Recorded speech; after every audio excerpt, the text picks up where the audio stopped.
I'll be calling the meeting to order as a regularly scheduled council meeting for June the 10th, 2024. As we call our meetings to order, we'd just like to acknowledge that we held our meetings on the traditional territories of the Coast and Strait Salish peoples, specifically the Lekwungen people known today as the Songhees and the Esquimalt nations. That their historic connections to these lands continue to this day. Is my microphone working? Can you hear me in the audience? Something's happening. Something's happening? Well, you can hear, it might be that.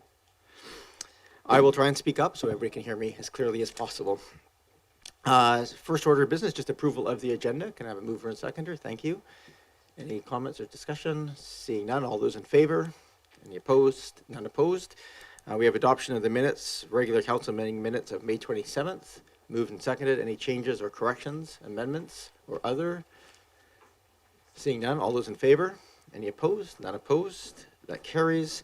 Under Mayor's remarks, and up next, if people are watching the live stream and you wish to participate in the public participation period, this is the time to call the 855 number and hit *9 to raise your hand. Or if you're in the room, we'll do it after this.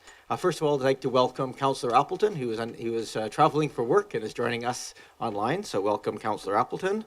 I also want to just give a thanks to Councillor Watson, who is our current acting mayor for the month of these few months. And Councillor Watson was able to attend an AGM and volunteer appreciation for Oak Bay Volunteer Society last week, and just filled in wonderfully, and really appreciated that work.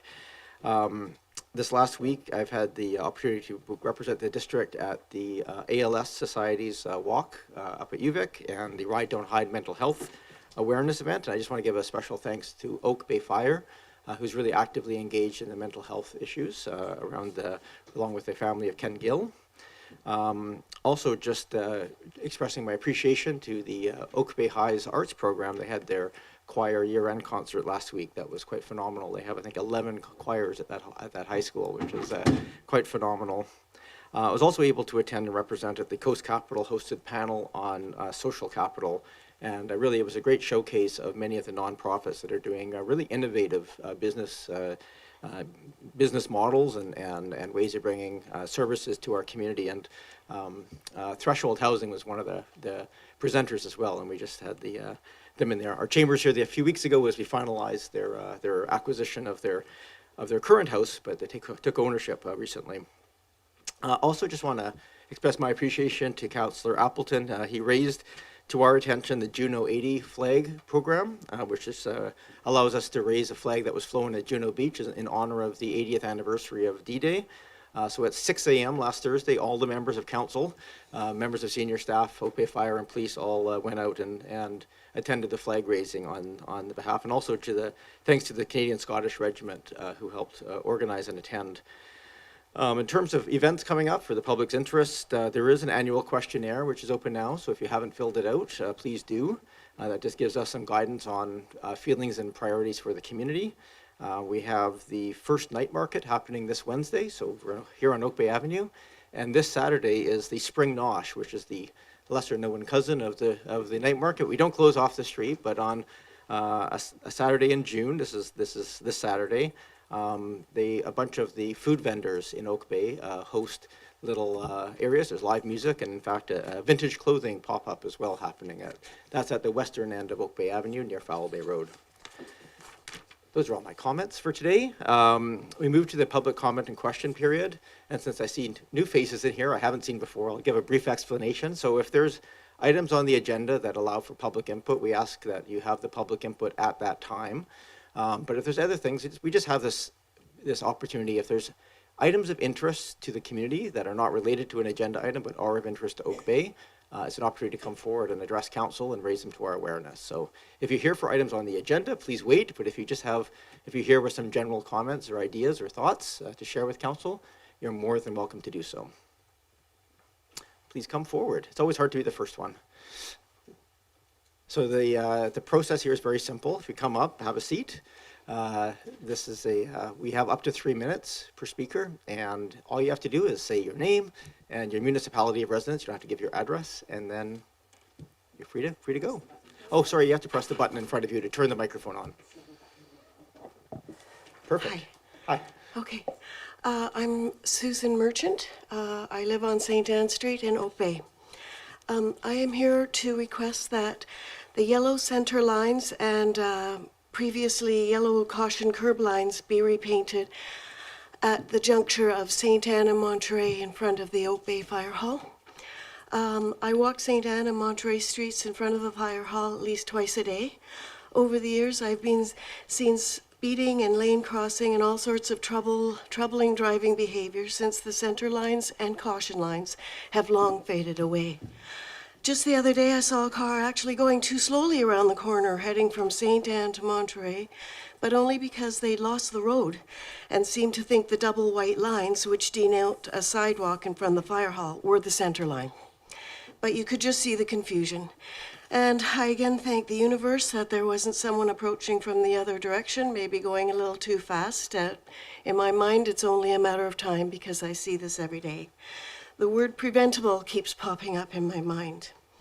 So now people are starting to park right in front of the curve in front of the park because they read that parking limits will not be enforced due to the new fire truck building displacing vehicles.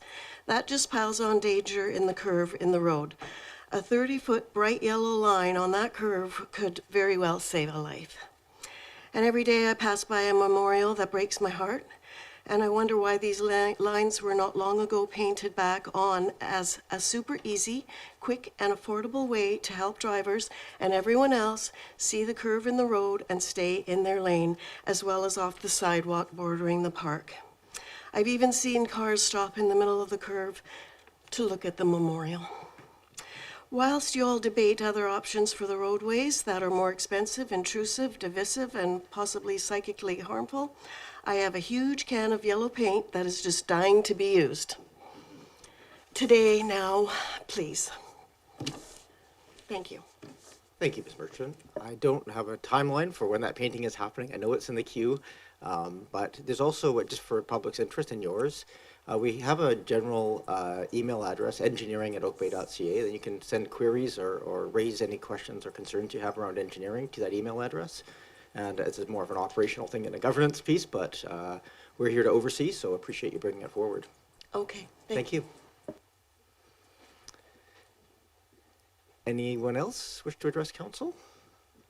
Again, on items not on the agenda. Oh, please come forward. Hello.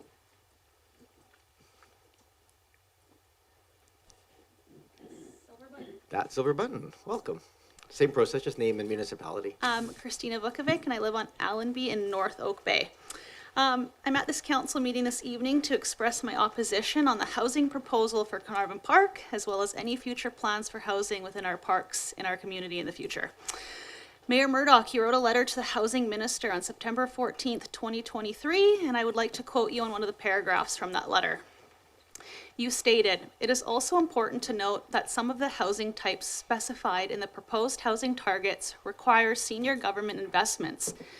Without private or senior government initiatives for below-market rental or supportive housing units, the district owns little to no land to initiate projects.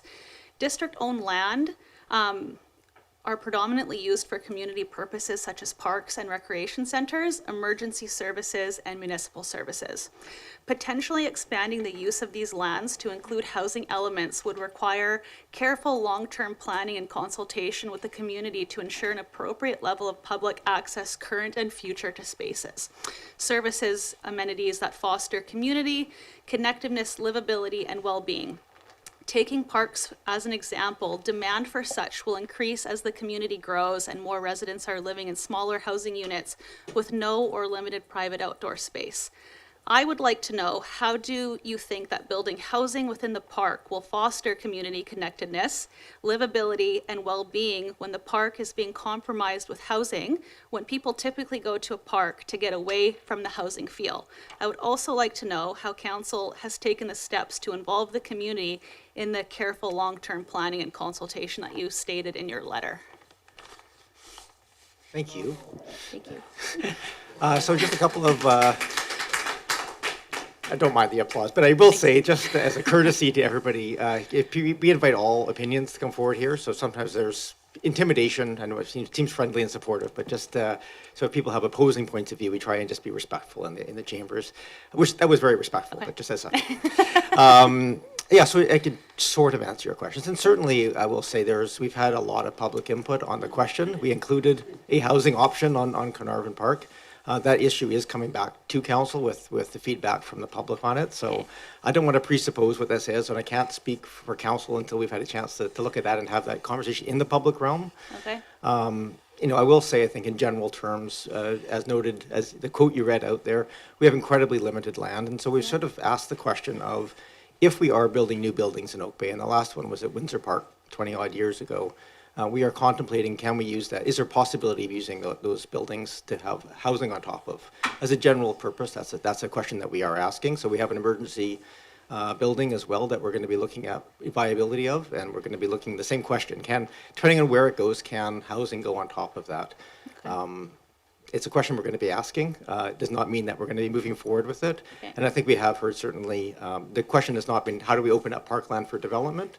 The question has really been, if we're putting a building into a space anyway, can we use the space above that for housing?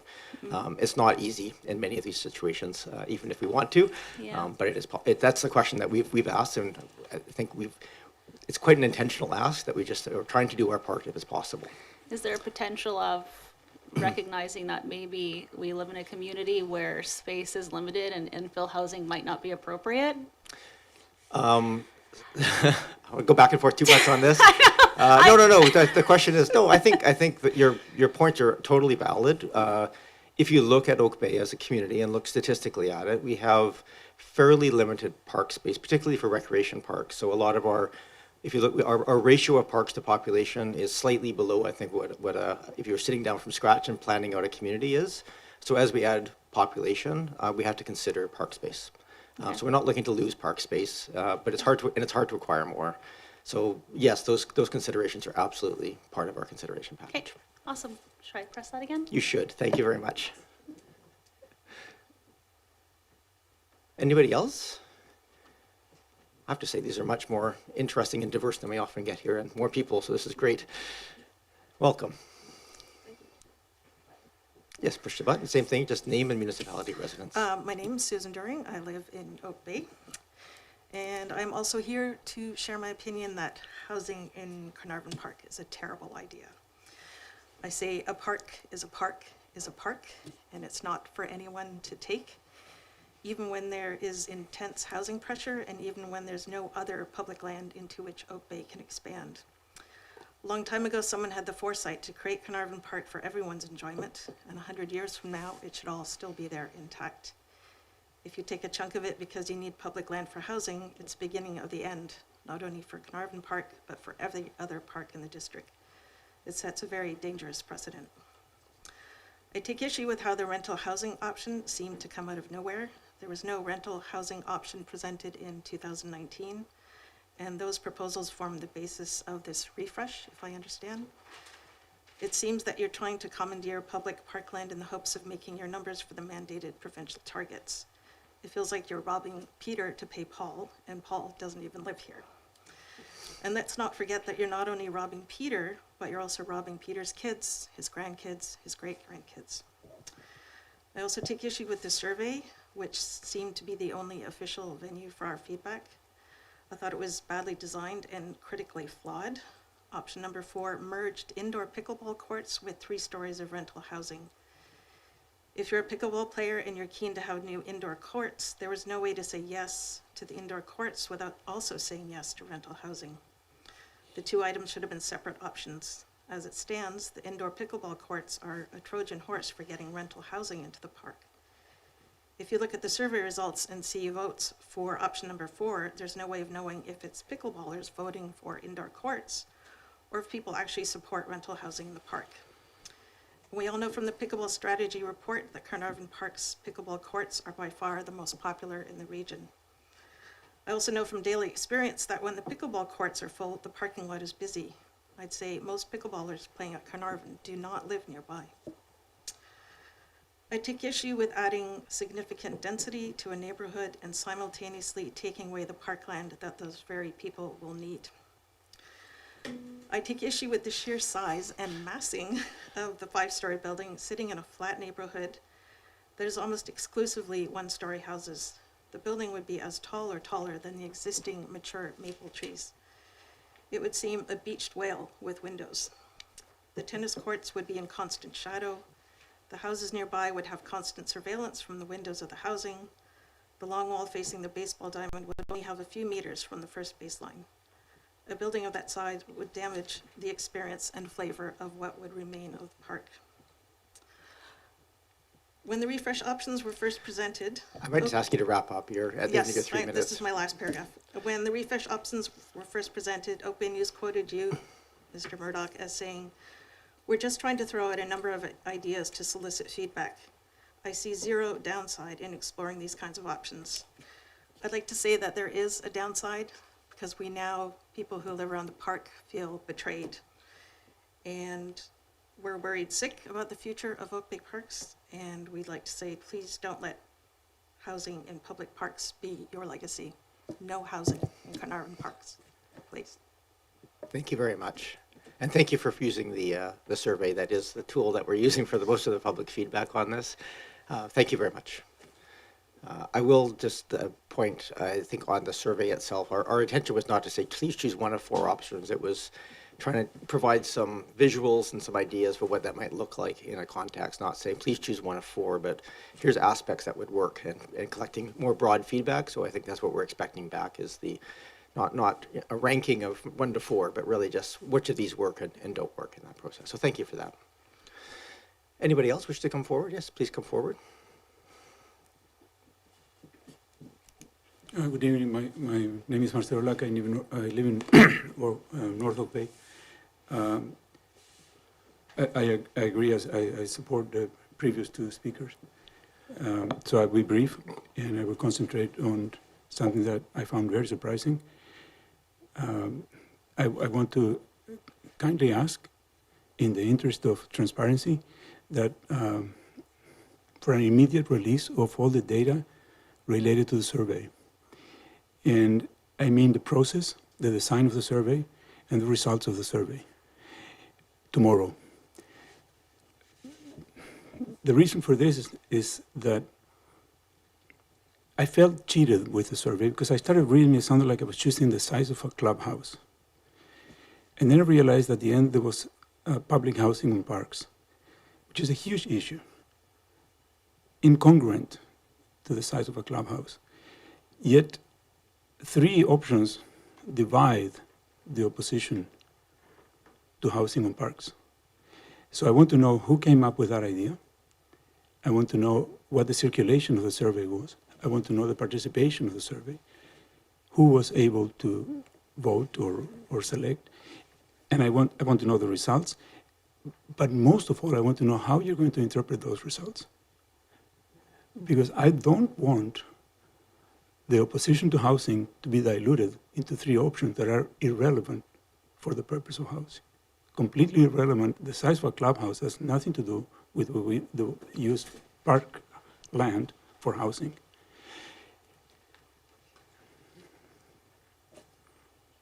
So, to repeat myself, in the interest of transparency, please immediately release the data, including the design of the survey, what led to the design of the survey, the circulation of the survey, who participated in the survey, and the result of the survey. And when you decide how you're going to interpret the result of the survey, I would like to know that too, as soon as possible. Because if we wait too long, I know that decisions can be made at midnight here.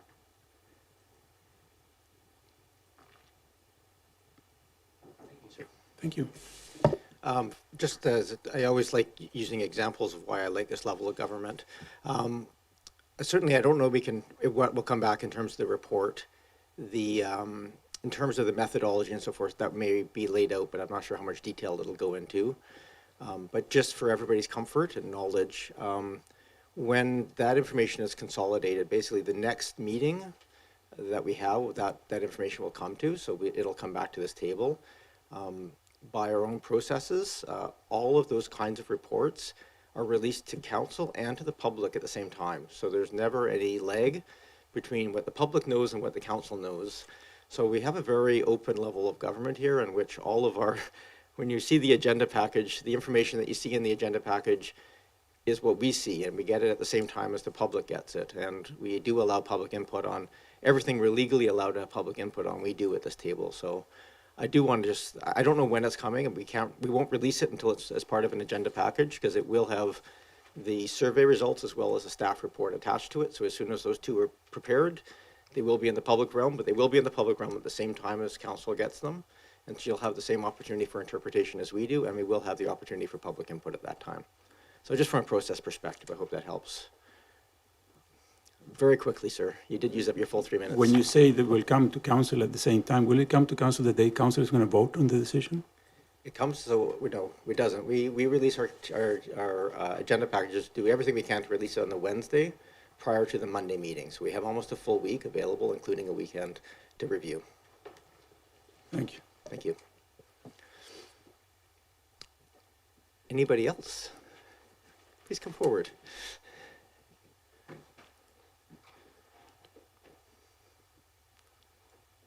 Yeah, push the button and then just your name and municipality of residence. That easy. Steve Gorham, Oak Bay. I think I'm the fourth last person to talk on the park. No, I'm kidding. Process. I just don't quite understand the process here following. I've got a question or two if you don't mind. David Graham replied to an email from a colleague of mine on May 16th that he thought the report, he called it the council decision report or something like that, would be put to you in the fall because he didn't think it'd be ready in time for the summer.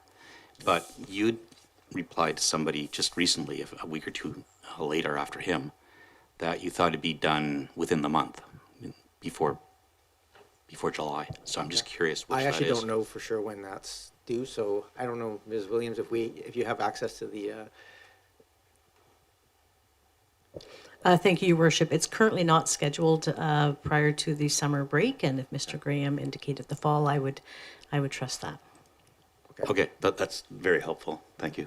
thank you, Ms. Williams. If it turns out that it is going to be presented before the break,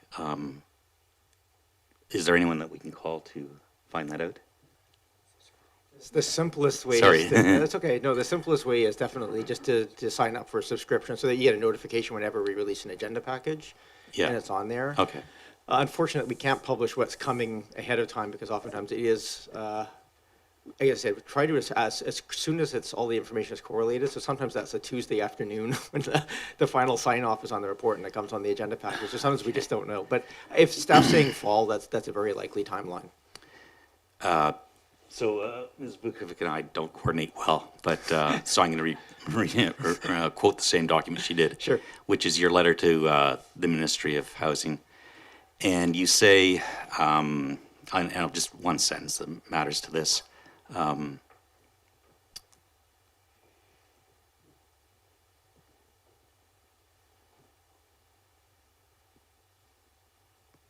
Yeah, sorry. Potentially expanding the use of these lands, these public lands, to include housing elements would require careful, long-term planning and consultation with the community. So those are very good words, and that suggests to me that as soon as you get it, you put it on the next agenda, wouldn't work, right? So I'll just note that for you. Thank you. Two other things quickly. You said a minute ago, if putting a building in anyways, why not ask about housing on top of it? Well, that's actually, no offense, not what's happening here. The pickleball court isn't a building that's being put in anyway. It's being put in so that you can put housing on top of it. So just for clarification, that is correct what I said.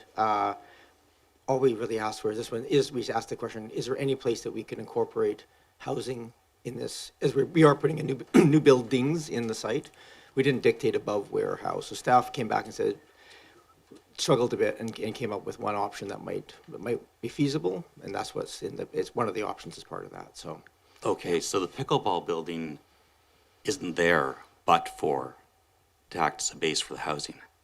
It's not in options 1, 2, or 3. correct. Okay, so it looks to somebody looking at that document that it's intended as a Trojan horse, somebody said. And I believe that. My comment. I'm My gonna have last to ask you- comment- yeah, we just have to wrap up because we have Yeah. 3 minutes per person. But go Right, ahead. I was just saying, my last comment was, the survey is flawed in many ways. I've done surveys myself, and I certainly hope you consider how flawed the survey is for your purposes before you make a decision solely on that basis. Thank you. Thank you. I'll just say too, we won't make any decision solely on the survey. We do have staff input, but there will be a lot. We know there was a good response to the outreach, both in the public forums that we had and the survey. So that's the piece. I would just ask, I think we have to wait for that survey to come back. Again, I said it was not intended to be rank them 1 to 4, and we'll take the highest vote as the decision-making criteria. It was just to provide some options so people could visualize some of the possibilities. So hopefully we'll see that nuance in the report that comes back. Anybody else? We are almost at the end of our public input period, but we have a bit more time. Second call, third call. Anybody else wish to come forward? Okay. And I don't see anybody who's indicated online they wish to speak, so I will conclude our public input portion. Thank you, by the way, thank you everybody for coming out. It's great to have you, and nice to be able to interact a little bit, although a little bit stifled in the sort of Q&A 3-minute model. But I think it's important for us to be able to have this forum that people can come and just talk about what's important to you, because sometimes we're just caught up in what's on the agenda package here in front of us. So by all means, everybody here is welcome to stay, enjoy the meeting. But if you do want to leave, we just ask you to do it quietly so as we go forward. It's a pretty nice evening out there. I appreciate that. We now move to committee, item 6, by the way, is we took an early version of the agenda has been removed. There was, since we superseded that with later council meeting on June 3rd. I can wait a minute here while people leave. So people don't have to tiptoe quite as much. All right, moving on. The next section is section 7. This section does not have public input because these are largely items that are going through multiple steps or have aspects of it that are not subject to public input. Item number 7.1 is just the council appointments to the Accessibility Advisory Committee for the public's interest. This is a new committee that we're looking to improve accessibility in our internal operations, in our facilities, in our services. So that has been recently appointed. However, we need to give a council liaison who will also chair that committee. Normally approached at the end of the year and for each successive year. But because we're sort of mid-year, we have to do it through a different process. And so this is, I think, the first time we've ever done this. So we'll have a go. And basically what I'm going to do is just ask any member of council that's interested in standing for chair just to raise your hand. And then let's go around the table quickly and ask. And then assuming if there's more than one, I'll give each member of council who has an interest in being liaison, and everybody here has already got a pretty full workload of liaison work, so I don't want anybody to interpret people volunteering and not volunteering as a willingness to do work. There's a lot of work to do at this table. This is one of many committees, but I'll make that ask. If there's more than one, we'll have an opportunity for each member to speak up to 4 minutes to explain their interest, their background, why they feel it would be a good fit for them, and then at the end of that, we'll have a secret ballot. Staff will take that and come back with the results. So that's simple. Anyone who wishes to stand for appointment can self-nominate. So is there anybody around the table that is interested? Have Councillor Smart is interested and Councillor Watson. All right, we have 2 members of council who are interested. I gave you everybody forewarnings, so hopefully you've prepared some thoughts. I will start a timer and hold you to task. I think I said I would do this in alphabetical order, which would be Smart first, both by the first name and last name, yours first. So Councillor Smart, please go ahead. Yeah, thank you. I'm passionate about accessibility. I have experience utilizing the lens of accessibility where at my day job as an architect, every project is looked at from the point of view of physical accessibility and cultural inclusion. I'm quite familiar with accessibility standards such as the BC Building Code, the province's Accessibility Handbook, and have experience referencing CSA standards, Accessibility Act, CMHC standards, and the Rick-Hansen framework, to name a few. I'm also familiar with valuable community resources such as the Victoria Disability Centre. Over my career, I participate in sessions and workshops on a yearly basis as part of my continuing education requirements, and very frequently sign up for accessibility courses. Always learning unique perspectives such as how important color and contrast are to navigating a space safely, or how the acoustics or quality of light can make spaces challenging for some people. My experience in the Climate Action Working Group was an excellent and successful model to use for how a complex set of topics can be explored and distilled down to a meaningful and achievable set of goals. And I commit, if I am successful in being the chair, to reaching out to other committees to learn and share regional approaches, as well as sharing grant opportunities for free educational training programs. And my availability right now is quite good. My current work situation is allowing me to invest fully in this position, and I don't currently have a position as a chair for the municipal side of things. Thanks. Thank you very much, Councillor Smart. I'm just procedurally here realizing I overlooked the absence of Councillor Appleton. Councillor Appleton, do you have either Ms. Plouffe or Ms. Williams' cell phone? And what I'll get you to do is just text them your vote when we've concluded this portion. Understood, Your Worship. Okay, thank you. Councillor Watson, over to you. Thank you for considering me as a possible chair for the district's Accessibility Advisory Committee. I'd be honored to serve the community in this capacity, and I believe I would bring pertinent skills, experience, and perspectives to the role. This is important work to identify barriers to full participation in our community life and find ways to overcome them. To develop a meaningful accessibility plan for Oak Bay, the chair must help steer a process that involves both staff and community volunteers. From previous opportunities, chairing program committees and staff work groups, fundraising campaigns, or sitting on boards of various organizations over a long career, I believe I have the depth of experience to help me lead a group through a planning process and bring out the knowledge and perspectives of all the participants. Serving under and observing many different chairs has also been valuable background. For the final 10 years of my career, before I retired this last December, I worked in administrative and instructional roles in the School of Access at Camosun College. And as its name implies, one of the school's core objectives is to remove barriers to higher education for all adults, regardless of their situation or life history, and to make sure they are made welcome at the college.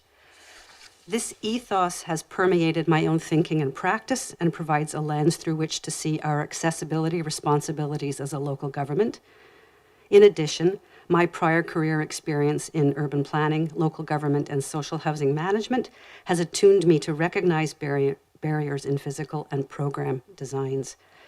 If selected, I commit to be prepared and do my homework, support a respectful discussion forum which ensures all voices are heard, liaise with staff to develop agendas and ensure the necessary follow-up, and remain alert to the impacts of barriers to full accessibility to our community for those with both visible and hidden disabilities. I believe I have a heart for the work of the Accessibility Advisory Committee, as well as the skills and sensitivity to guide its work. Thank you. Thank you very much, Councillor Watson. I'm always amazed at the quality and skills of our council. So thank you both for being willing to put the time and energy into this. With that, everybody should have a piece of paper. Councillor Appleton should have a ability to text. All we just need is a recognizable name on the piece of paper.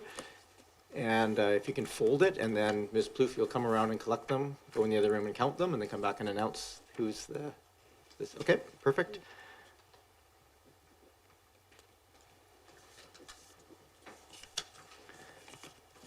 And I might put both of people on the spot right now, if since unfortunately only one can be the official chair, would the other person be willing to sit as liaison, as the alternate to the liaison? Is that, if not successful, as the primary?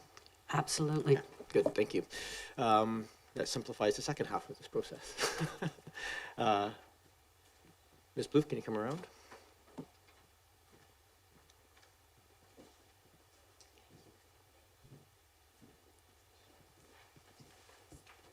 Thank you.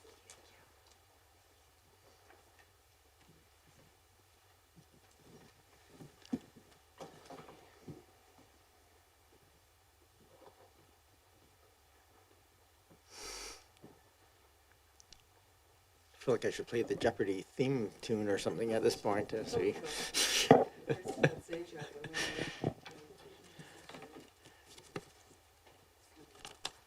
I know I just said it, but I'm going to say it again. I just really appreciate both of you for stepping up to do this. Maybe I'll just say it as a general comment. Every fall we do this assignment, and there's always more people wanting to do. This is all volunteer work on top of the council duties. And I'm always just amazed at the amount of work that goes into whether it's regional bodies like the CRD or any of those related committees like the Water Commission and so forth, or the Royal McPherson Theatre Society, or so many other things that get done around the community around the region, thanks to volunteer time of people who are essentially volunteers at this table anyway. It's quite remarkable. So, Ms. Plouffe, I filled up the time. Go ahead. Thank you, Worship. Did you want to just know who had the majority, or do you want the full No, vote? don't need the numbers. Just assuming there was a majority. We have an uneven number of people, so I'm assuming there was. The majority was for Councillor Watson. Councillor Watson, okay, thank you. Councillor Smart, you're willing to act as the alternate. Perfect.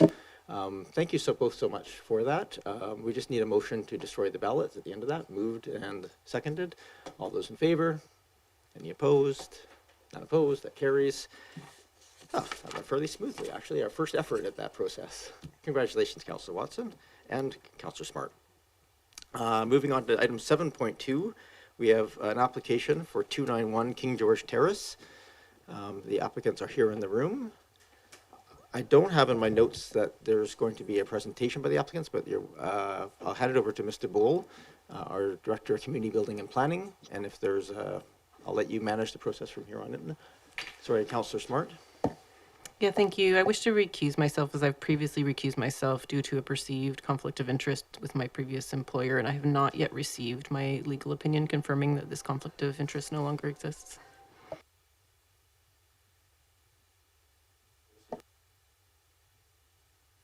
Thank you very much. We'll just wait for you to exit to the committee room.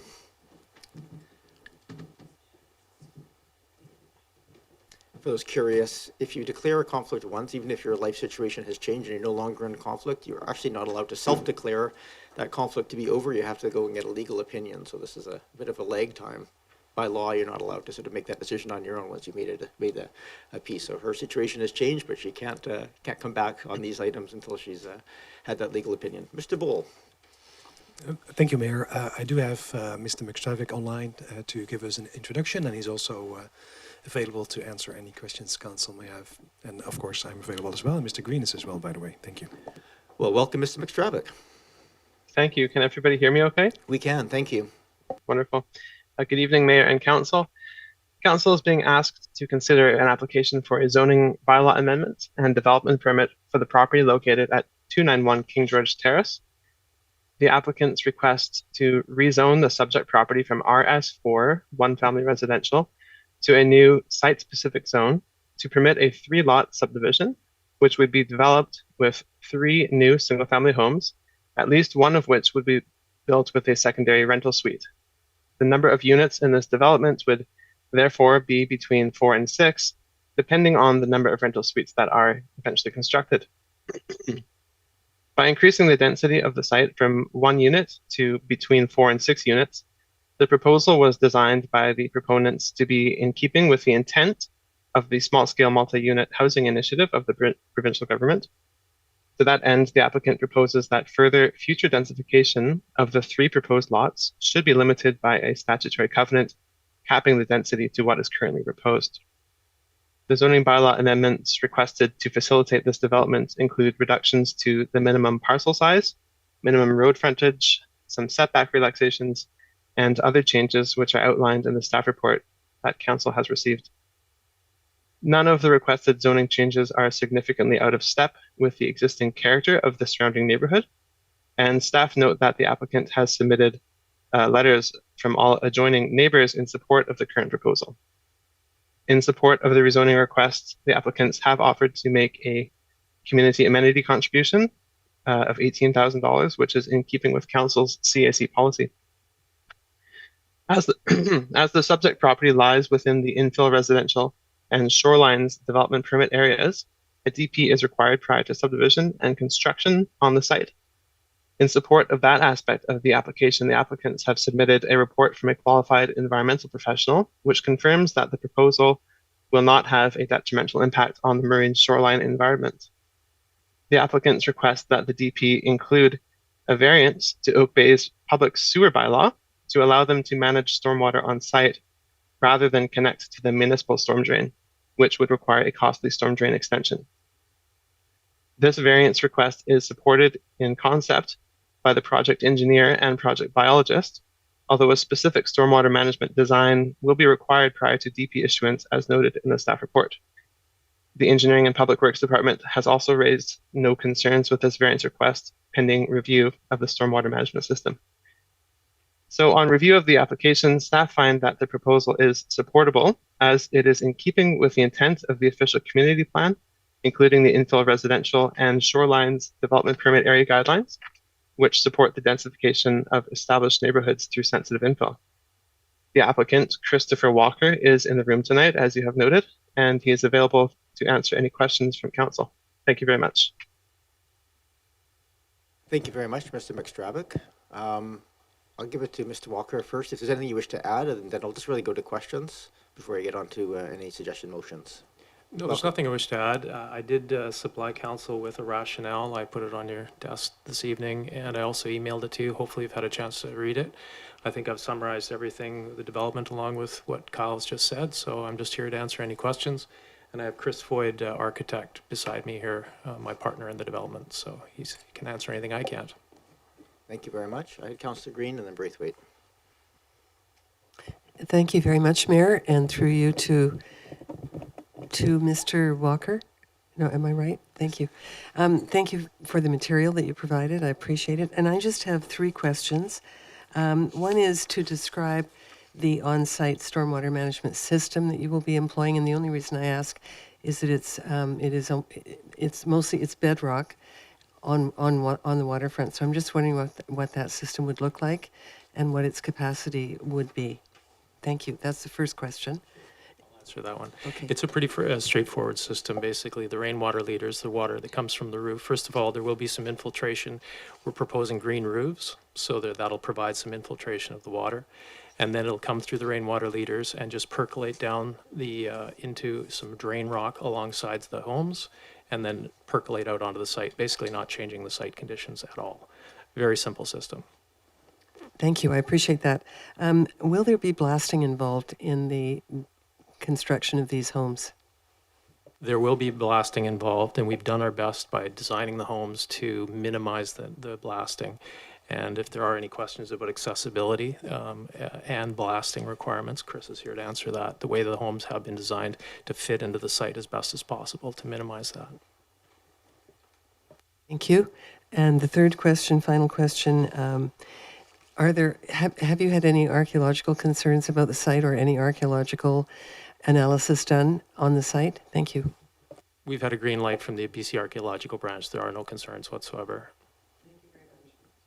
Thank you. Councillor Braithwaite and Watson. Thanks so much. Actually, Councillor Green asked 2 of my questions, but I do have a couple of more. There's on one of the pages it said that the terrace is covered in turf lawn. I'm assuming that's not like AstroTurf, that it's real.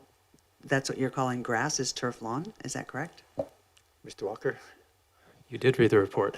Right now, no, there is just regular grass. There is no turf lawn on the site right now. And nor are we proposing any grass. It's all native plantings. And then speaking of the native planting, I noticed that you did have in the report that you're going to have engage a local community group to come and salvage some of the native plants and shrubs. You're not going to just disperse that on the site, but you're looking to have that removed to another site? If we can utilize them on site, we will. It's a little bit of a challenge to maintain them on site during construction. There is a small Gary oak tree on the property. We'll also be relocating that. Biophilia, our landscape architect, has confirmed that that is transplantable because there's not a lot of soil in the area. So we're going to do our best. We found a location for it to be planted in between two homes. Thank you, and through you, Mayor. And you also talked a little bit about the endangered species that could be in this habitat, but that no species at risk were found, and that the caveat was that most species are not readily visible at this time of year, but you think that they might be in May and June. So what happens if you find a large area of endangered species that is not allowed to be touched? I'm not sure what we do as a municipality for that, but is there a contingency plan? All the vegetation on the site, which is pretty minimal, is visible, and our biologist and our landscape architect haven't identified anything that is of concern. So, lastly, I just wanted to say, are those swimming pools on each of the homes? Those small areas that are swimming pools? Yes. Custom-built hot tubs, maybe a swim spa. So, thank you. I think it looks really interesting. So, thank you. Hot tubs are probably more appropriate right adjacent to the ocean like that. Yes. Councillor Watson. Thank you, Chair. This question is, I think, first for staff, please. So to Mr. McStravick. Mr. McStravick, could you just explain again the role of the proposed Section 217 covenant in dealing with the proposal for, I think, solar-ready roofs, green roofs, and the secondary suite, particularly because my understanding is that although some of this may or could be restricted under the covenant, that each individual home will still be subject to individual design development once the lots are subdivided, or presuming this is approved, once the lots are subdivided and sold. So if you could just talk about that, please, and how council would know it was going to get those features given subsequent work that still needs to be done. Sure, Mr. McStravick. Yes, thank you. Through the mayor, as noted on the first page of the report, a Section 219 covenant would be recommended as a condition of approval of the rezoning bylaw. And there are, I think, 6 bullet points there which note the different pieces which should be included in that covenant. The top one mentions a couple of different green building features which the applicant has proposed to include. Green roofs, as Mr. Walker mentioned, and solar panels, as the councillor mentioned. So that would be required through the covenant that the buildings did include those features. Not that they would be solar ready, but the applicant has confirmed that they will be built with solar panels. With respect to the secondary suite question, it's a little convoluted, but essentially the applicants are proposing that at least one of the houses will be built from day one to include a secondary suite, and the other 2 houses will be built at least to be roughed in for suites and to be very easily suitable should the future owners wish to convert them to have suites. However, it is also possible that the initial owners may wish to have suites included from day one in those houses as well. But at a minimum, we're suggesting that council require that at least one house include a secondary suite. Thank you for expanding on that, and sorry, I should have said 219 and said 217, but I do have a follow-up question for you, please, through the chair, and that is, should we be expecting that the fully fleshed proposals for the actual homes do come back first through the advisory design panel, then to council, or will that only be under certain circumstances? Mr. McStravick. Thank you, through your worship. The way that this is being brought forward is as a complete package ready to go for development permit approval. However, the applicants have noted that their desire is to build out these homes, as presented here. But if the owners wish some slight modifications to the design when they come to the owner-builder phase, then the designs could be potentially subject to change. And if those changes end up being significant enough, then staff would bring it back to council for a development permit amendment or a new development permit. But it is being brought forward in the form that they intend to build it. Thank you very much. That's everything. Thank you, Councillor Watson. Any other questions? You don't have any oh, Councillor Braithwaite? No. Okay. All right, so this is a phase one of this is basically for oh, sorry, Councillor Patterson. Yes, thank you, Mayor. And not a question, but I will just inform council that this application did go to the advisory planning commission, and that the planning commission's recommendation was that council consider support for the application. So I just pass that along. Yep. Thank you. Thank you. I'll move receipt. Moved and second. I'll take it as a second. All those in favor? Any opposed? None opposed? Do you want me to read out that whole Please do. thing? It's just, yeah, it's Okay. really moving forward the next stage of the legal process. Okay, get ready. Okay, I will move that council directs staff to draft a zoning bylaw amendment for application ZON 00051 and a development permit for application DP 000050 at 291 King George Terrace, and to give notice in advance of the dates on which council will consider first reading in accordance with section 467 of the Local Government Act, and that the applicants be requested to provide a stormwater management plan and stormwater system designed to the satisfaction of the Director of Engineering and Public Works prior to council consideration of development permit issuance, and further that council direct staff to work with the applicant on a covenant under S.219 of the Land Title Act registered as a charge against title to all of the land and proposed CD zone that secures all of the I following. think you can just say as noted, the rest of it As as noted in the report. Yeah. In the report. Ooh, thank you. Well done. Thank you. Is there a seconder? Seconded. Thank you. Any further discussion? Go ahead, Councillor Watson. Thank you, Chair. And just following Councillor Patterson's lead, I should also say that this application came to the advisory design panel, and they were supportive of the application and the approvals that are shown here, particularly with respect to the addition of these that the solar panels and the green roofs be included in the restrictive covenant. So, yeah, it got a green light from that advisory body. Thank you. Councillor Braithwaite, then Green. Thanks so much. And I just want to say, I think that this is a really nice design. I think you've done a really good job of fitting into the topography there. I think that the design of the houses fits in very, very well with the rest of the houses around it. And I look forward to seeing what it actually looks like when it's built. So thank you. Councillor Green. Thank you. Through you. I too really like the design. I think you did a great job with the land site. And my only regret is that there aren't 2 more suites added to make 3, given that new rental housing in Oak Bay is at a premium. So that would be my only request if it's, if it's possible down the road. But thank you very much for this design. Thank you very much. Mr. McStravick, I'm just going to, before I call the question, just get for clarification of all members involved. If this passes, this moves forward to the next phase. There's notification and so forth. What are the next stages of this before the application is completed and approved? Yes, thank you, Your Worship. Should council support the application tonight, the next step will be for us to draft the zoning amendment bylaw, the new comprehensive development zone, and a draft development permit. We would also work offline with the applicants to have the covenant drafted up and made into an approvable state.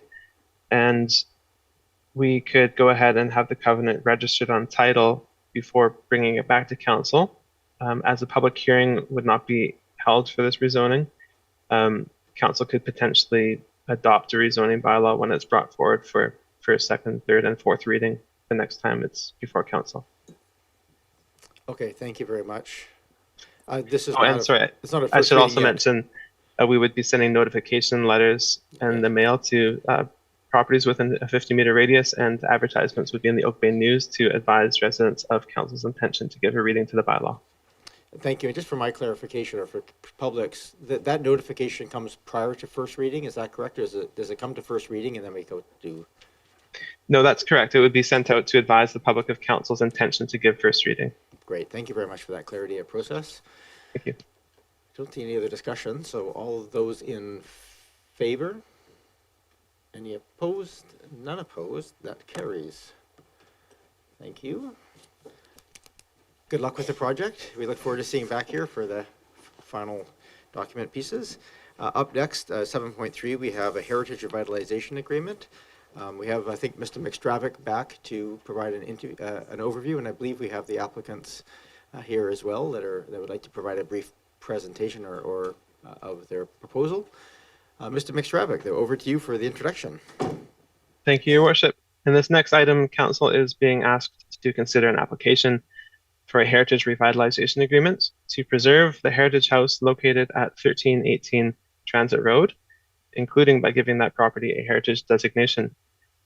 The proposed development entails a renovation of the house known as Glengyle through the addition of a secondary rental suite in the lower floor of the home, completion of some revitalization works as detailed in the staff report that Council has received, and the creation of 3 new parcels through subdivision, which would be developed with 3 fee simple townhouse units. The home, known as Glengyle, was built on this lot in 1896, with substantial renovations in 1906 and 1921. The architect is not known with certainty, but it is presumed to be designed by local noted architect John G. Tiarks. While the house is in relatively good condition at present due to maintenance and renovations over the years, the conservation plan submitted by the applicants and prepared by their heritage consultant details revitalization and maintenance steps which will be carried out as part of this project, and that is attached to the staff report.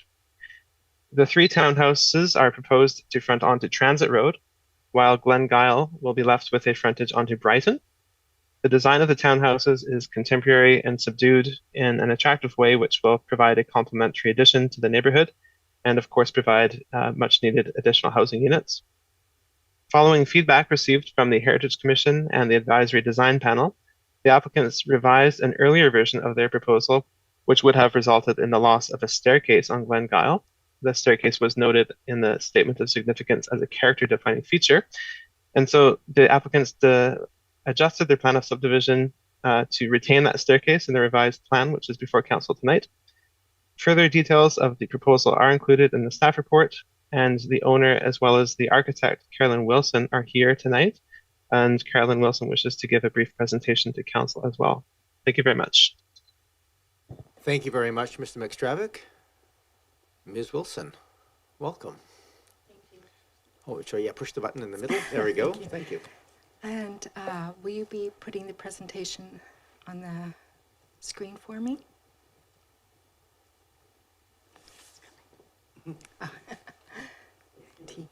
Give us a second here to get the presentation up on the screen. Is this how you move the slides? Or wait, just say next slide. Okay.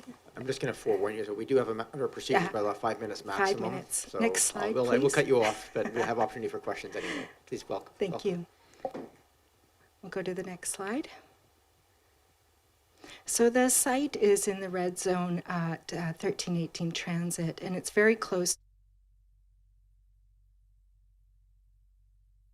Multi-unit residential buildings in very close proximity. We have one at the north property line that is 4 stories. The others are 3 to 5 to 8 stories high.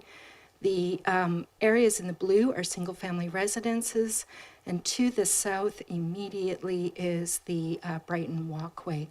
We are in close proximity to the Oak Bay shopping area, Windsor Park, and Oak Bay Marina, and Transit, so it is an ideal location for a small-scale multi-unit residential townhouse development. Next slide. So this is the site plan of the development proposal. There is a significant grade change from Transit up to where the house sits. That's 6 meters in height, so the house sits at the top, and that's the Glengyle. The driveway access to the house is off of Brighton Avenue.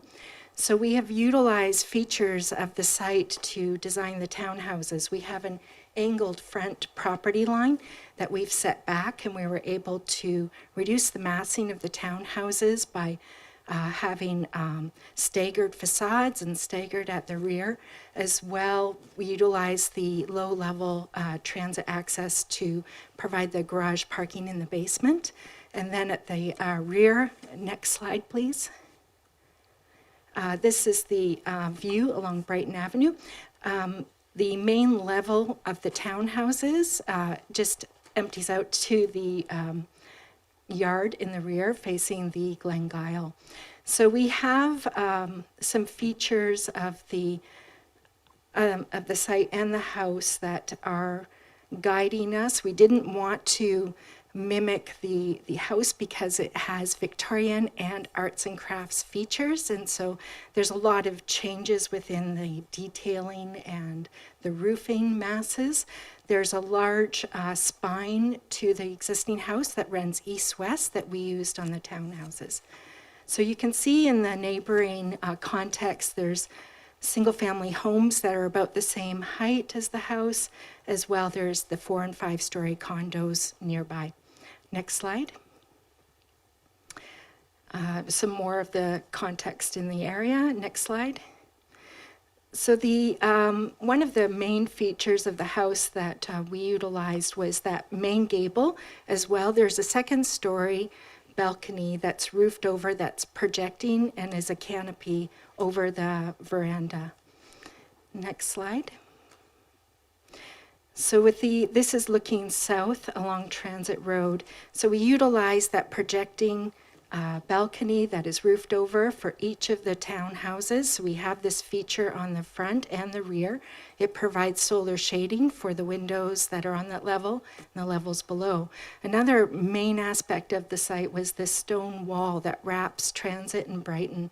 So it gives a very rural feeling to the lot, and we utilize that in the cladding. Next slide. So where we're removing stone along Transit, we'd be reusing it and providing it in the retaining walls up to the building. And then we're matching the color of the stone in a 2-story cladding at the base. And then the horizontal plank siding at the top, which comes from the original Glengyle, where it was a wood siding, and we're proposing fiber cement board so that future residents are getting a 60-year cladding with stone and fiber cement board. So when you are walking along the street, that staggering of the facades helps break up the massing of the townhouses. Next slide. This is looking from the Brighton walkway so that you do have that rural aesthetic that is continued in the frontage along Transit. Next slide. Next slide. This is on Brighton Avenue, which is the Glengyle that we're seeing here, and that's the driveway access that's existing. And then you have the rear of the townhouses in the distance. Next slide. Next slide. Because they are staggered at the rear, you really only experience one of the townhouses as the others progress in the distance. And you have that 2-story lower massing at the rear and when you're walking along the trail. Next slide. So some of the sustainable features of the building, we would be meeting a minimum of a step code 3 with the building, but we would have heat pumps and HRVs, which are recovering heat loss and bringing it back into the ventilation. We have a 60-year roof, metal roofing, stone cladding, fiber cement board, engineered hardwood floors, low VOC paints, high performance windows. So with this, with the systems and the commitment to high quality construction and materials, very confident it would be a minimum of a step code 3. Ask you if you could just wrap up because that's been Yeah, 5 minutes. that concludes my presentation. Okay. Thank you. Very good. Thank you, Ms. Wilson. I'm sure we have some questions, so we'll get to those questions. And procedurally here, very similar to the last one. If this moves forward, it goes out to another process, which includes public. But go ahead, Councillor Braithwaite. Thanks so much, Mayor, and through you. I noticed that in the report, it said the canopy coverage for Lot B was 20%, and I'm wondering if that has been raised to the requisite 35%, if staff can answer that question. Mr. McStravick? Thank you, through your worship. I'm just trying to flip to that page of my report, but in a nutshell, yes, the latest landscape plan, I believe, did include adequate canopy coverage, and so that would certainly be a requirement at the building permit stage. Thank you. I mean, it's of interest because, you know, when you look Yes. at something like this where there's 3 townhouses going in, I wonder why we would not look at that as just one area for canopy coverage, because it is sometimes hard to get canopy coverage in the center one. So that's just something that I think we can consider at another time, but I'm glad to hear that it's up to 35%. And then also I noted in the staff reports that the advisory design panel, I think it was, oh no, the Heritage Commission, basically asked about consideration of restoration and designation of the stone wall along Brighton Street. Do we have any information on that, or any further information on that? Ms. Yes, thank you. McDravitt, or should I give it to Ms. Williams or Ms. Wilson? Oh, sorry, go ahead. The maintenance plan does include the restoration of the stone wall. And then this question, I think, would go to staff, and it again comes out of the Heritage Commission recommendations, and that is that council would consider defining the Brighton pathway between St. David Street and Transit Road and Hampshire Road and Victoria Avenue as natural parks. And I'm wondering what process, or if we can take note of that, and what process we would have to go through to follow up on that, because I think that's a really good idea.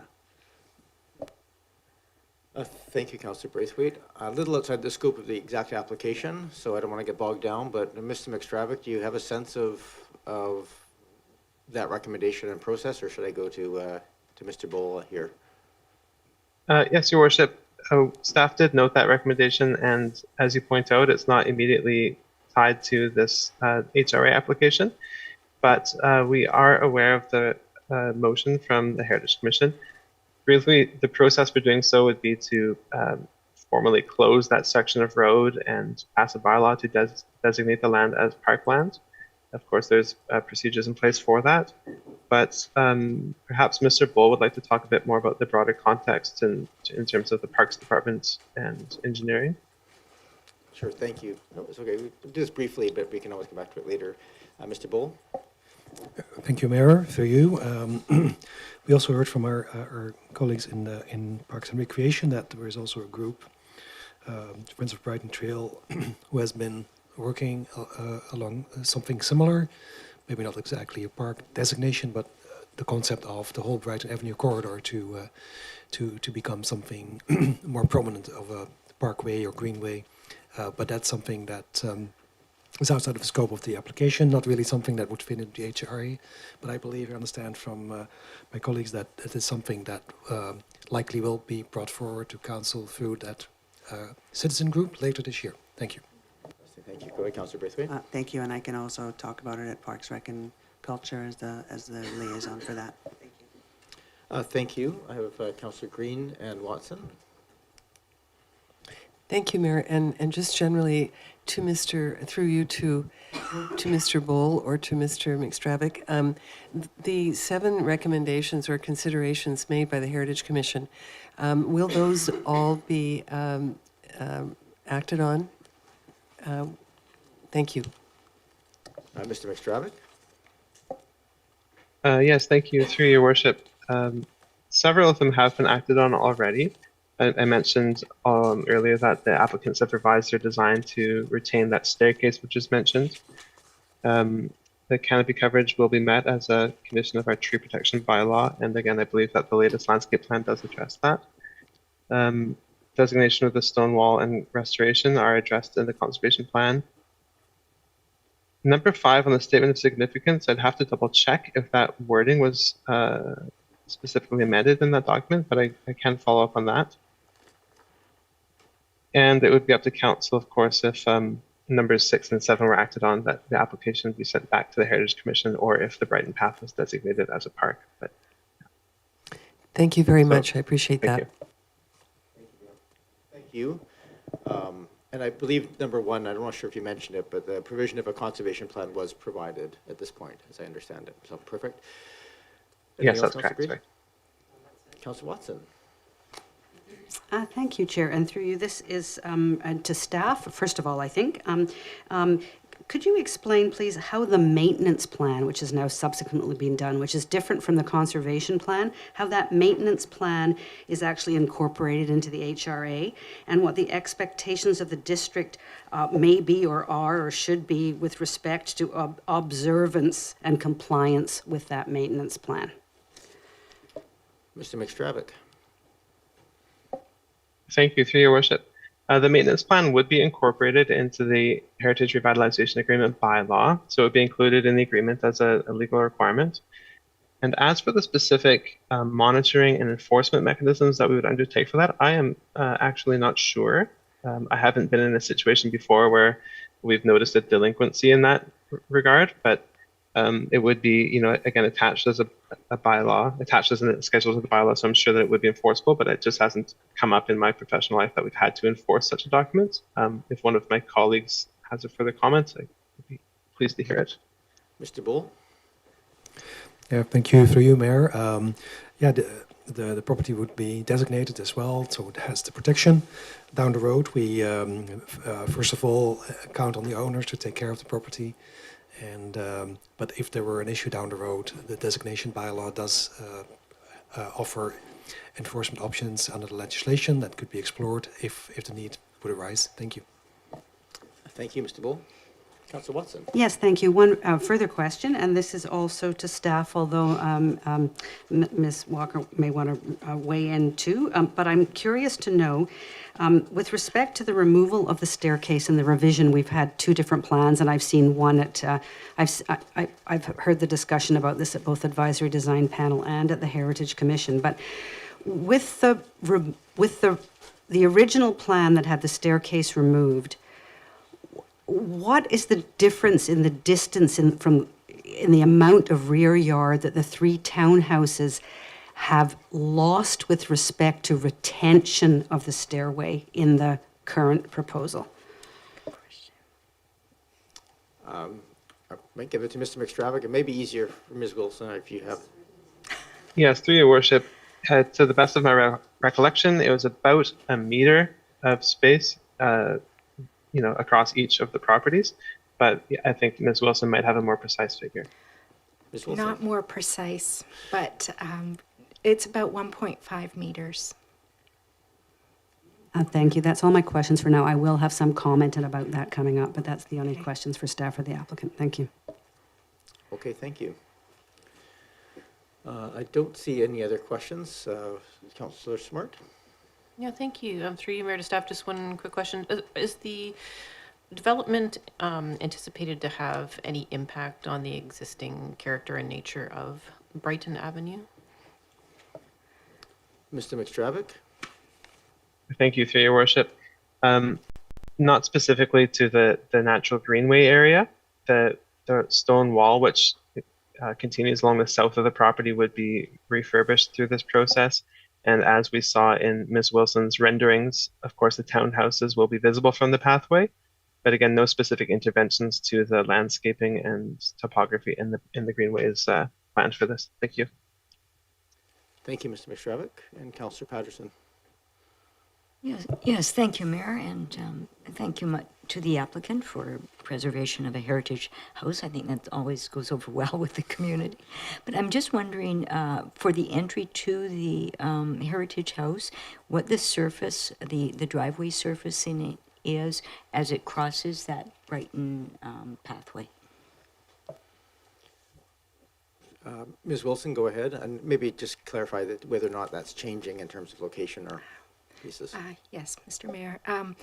This is a paving stone.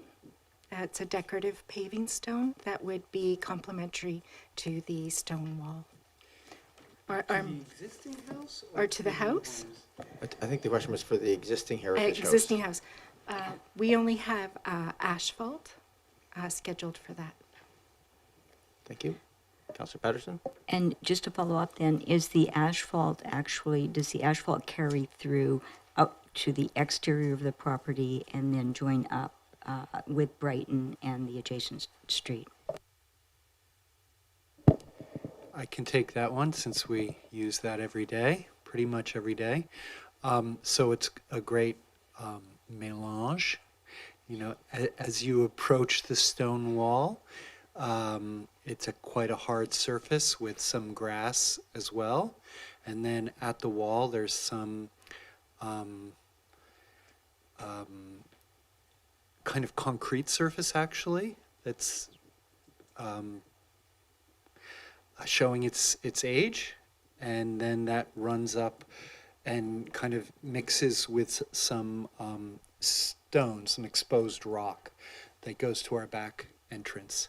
So it is quite a mix there, and frankly I haven't really completely thought through what the intention is for that driveway area as the development proceeds. It's totally usable and safe right now, but it also could probably stand to have a little bit of updating and refreshing. Thank you for that. All right, seeing no other questions. Move proceed. We'll move and proceed is seconded. Thank you. All those in favor? Any opposed? None opposed? And I'll move that council direct staff to draft a heritage revitalization agreement bylaw for application HRA 00012 and a development permit for application DP 000047 at 1318 Transit Road, and to give notice in advance of the date on which council will consider first reading in accordance with section 467 of the Local Government Act. Moved and seconded. Councillor Braithwaite, then Councillor Watson, you wanted to speak, and Councillor Green. Thank you very much, Mayor. Thank you for bringing this forward. Again, I think that it's done really thoughtfully.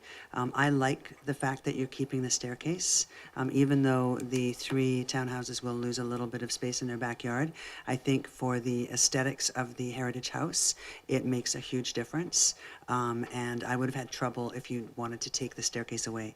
So I for one, am very pleased that you're leaving the staircase there, and that you're looking at keeping the wall in how it should be, and rebuilding it the way it should be. I'm really pleased about that too, so thank you very much. Thank you, Councillor Watson, and then Green.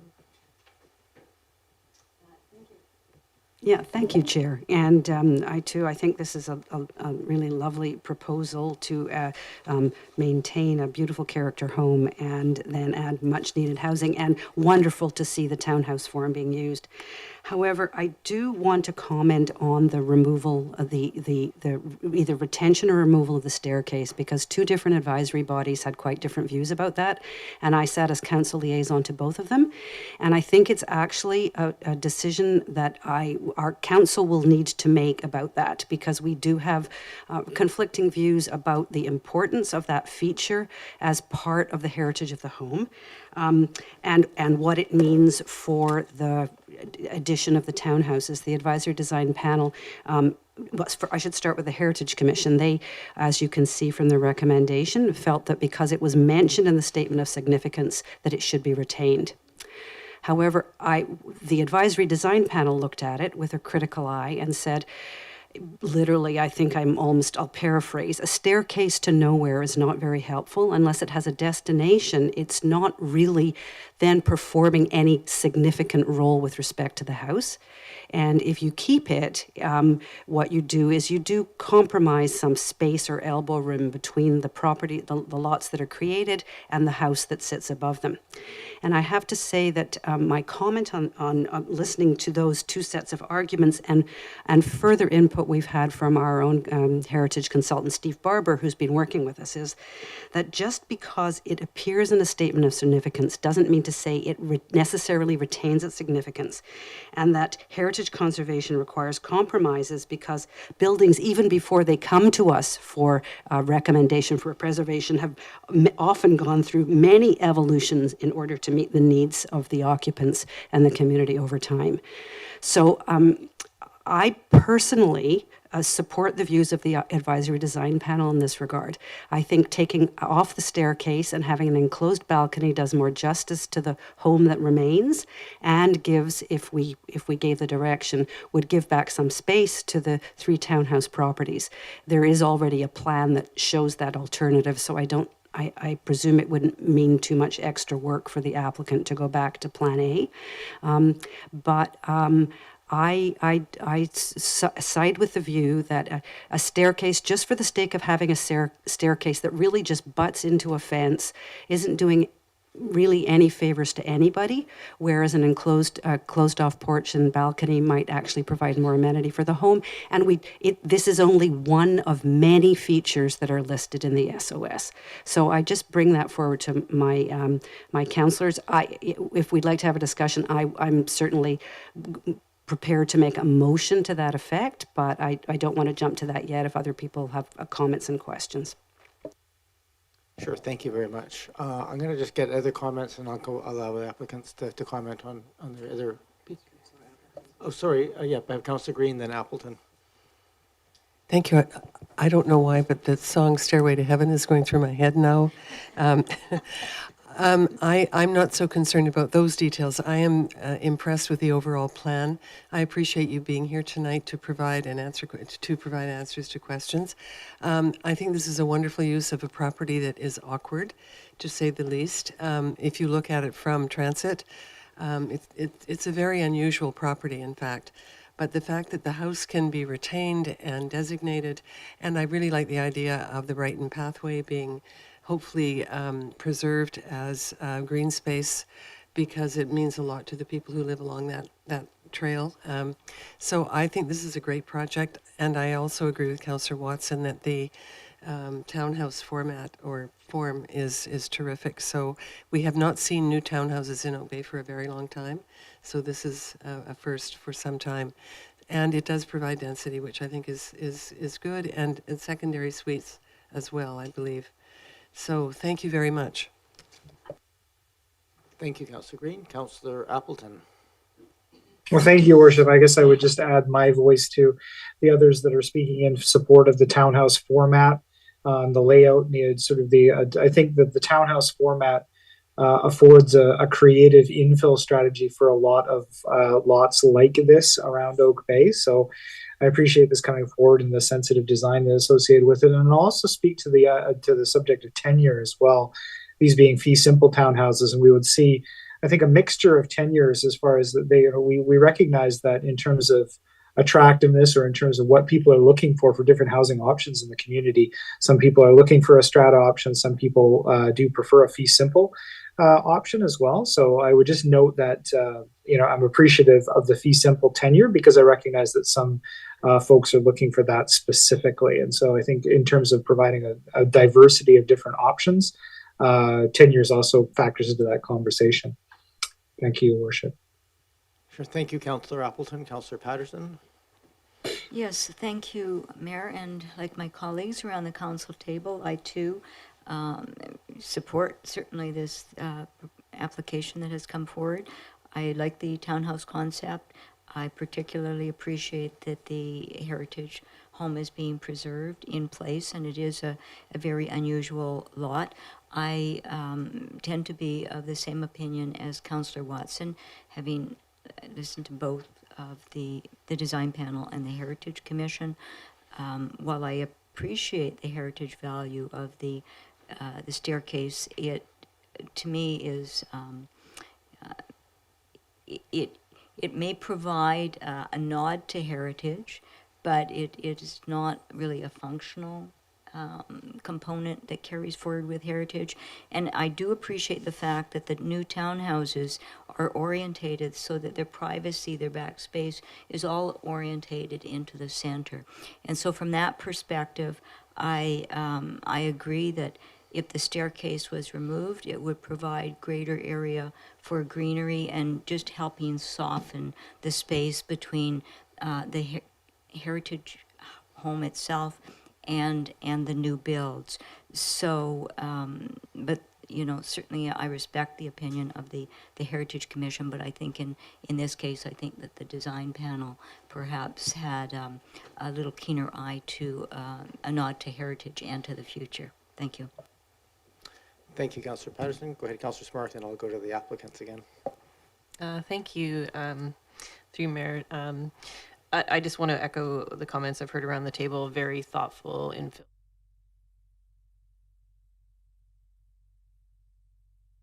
love keeping a heritage house and adding more density, so that's fantastic. And just to address the item of the stair, I too agree with the evolution of buildings to meet the needs of future tenants, and again, respecting the statement of significance, but in this case, looking at this is going to be a home for somebody, and what is going to be the best use for them going forward. So I would be in favor of whichever approach the applicant was interested in pursuing.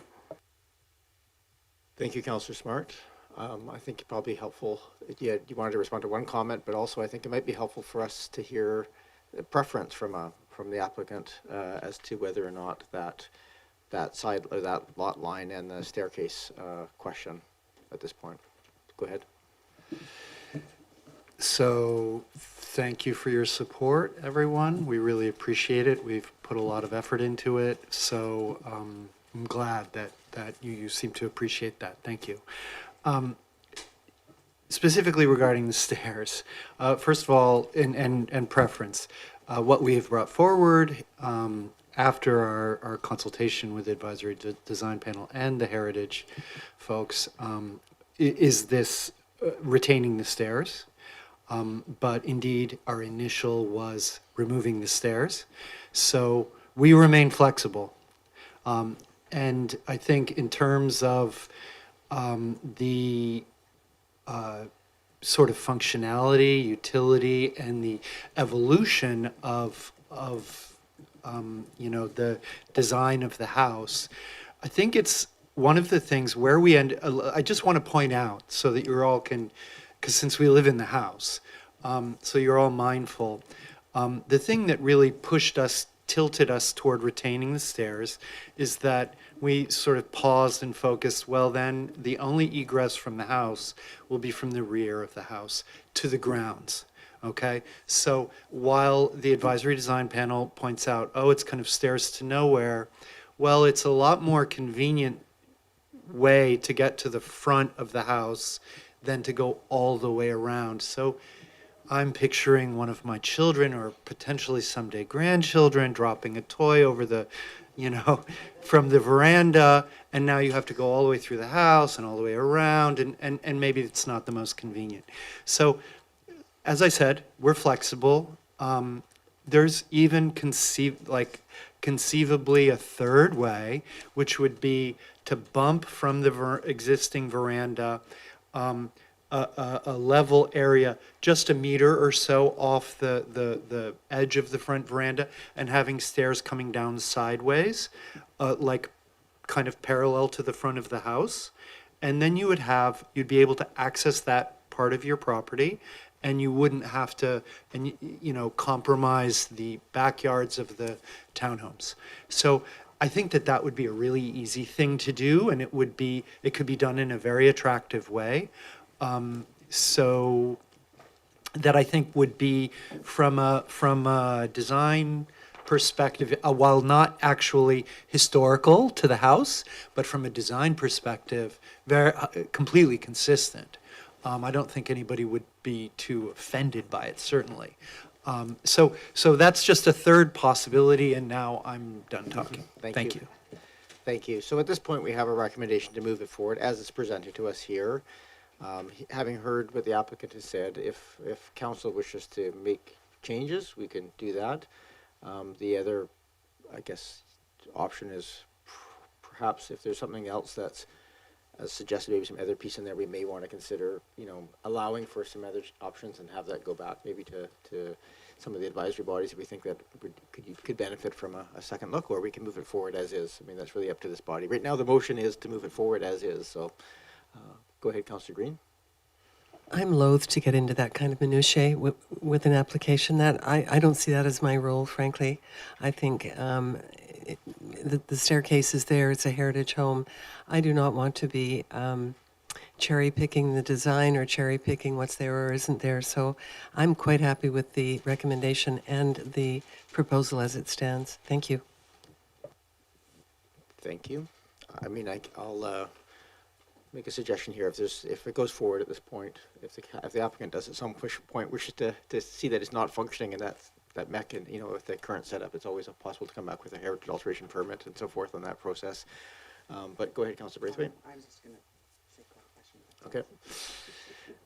I don't see any other discussion at this point. All right, I'm going to call the question. All those in favor? Any opposed? None opposed. We wish you all the best of luck. This will come back to this table, obviously, with for first reading, and the neighbors will have notice and all those good things. But thank you very much for the application. And I think as echoed here, I didn't really speak to it. It is a very thoughtful application. The more modern buildings are distinct, but very complementary to the heritage building.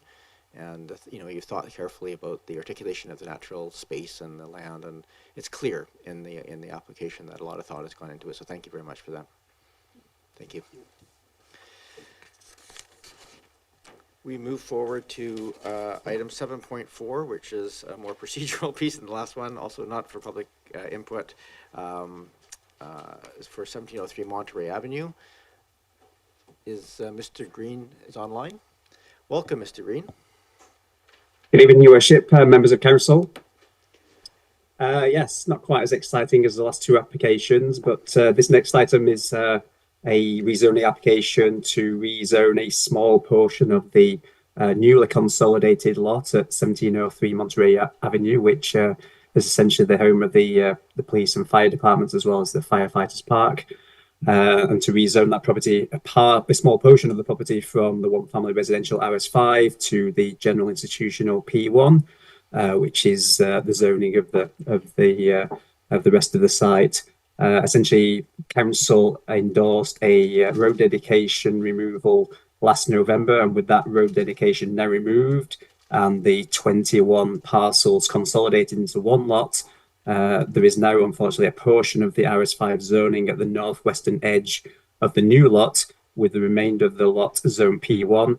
And so this is essentially cleaning up the zoning to ensure that the P1 site and the P1 zone aligns up with essentially that newly consolidated lot, and to essentially reflect the current and anticipated future uses on the lot.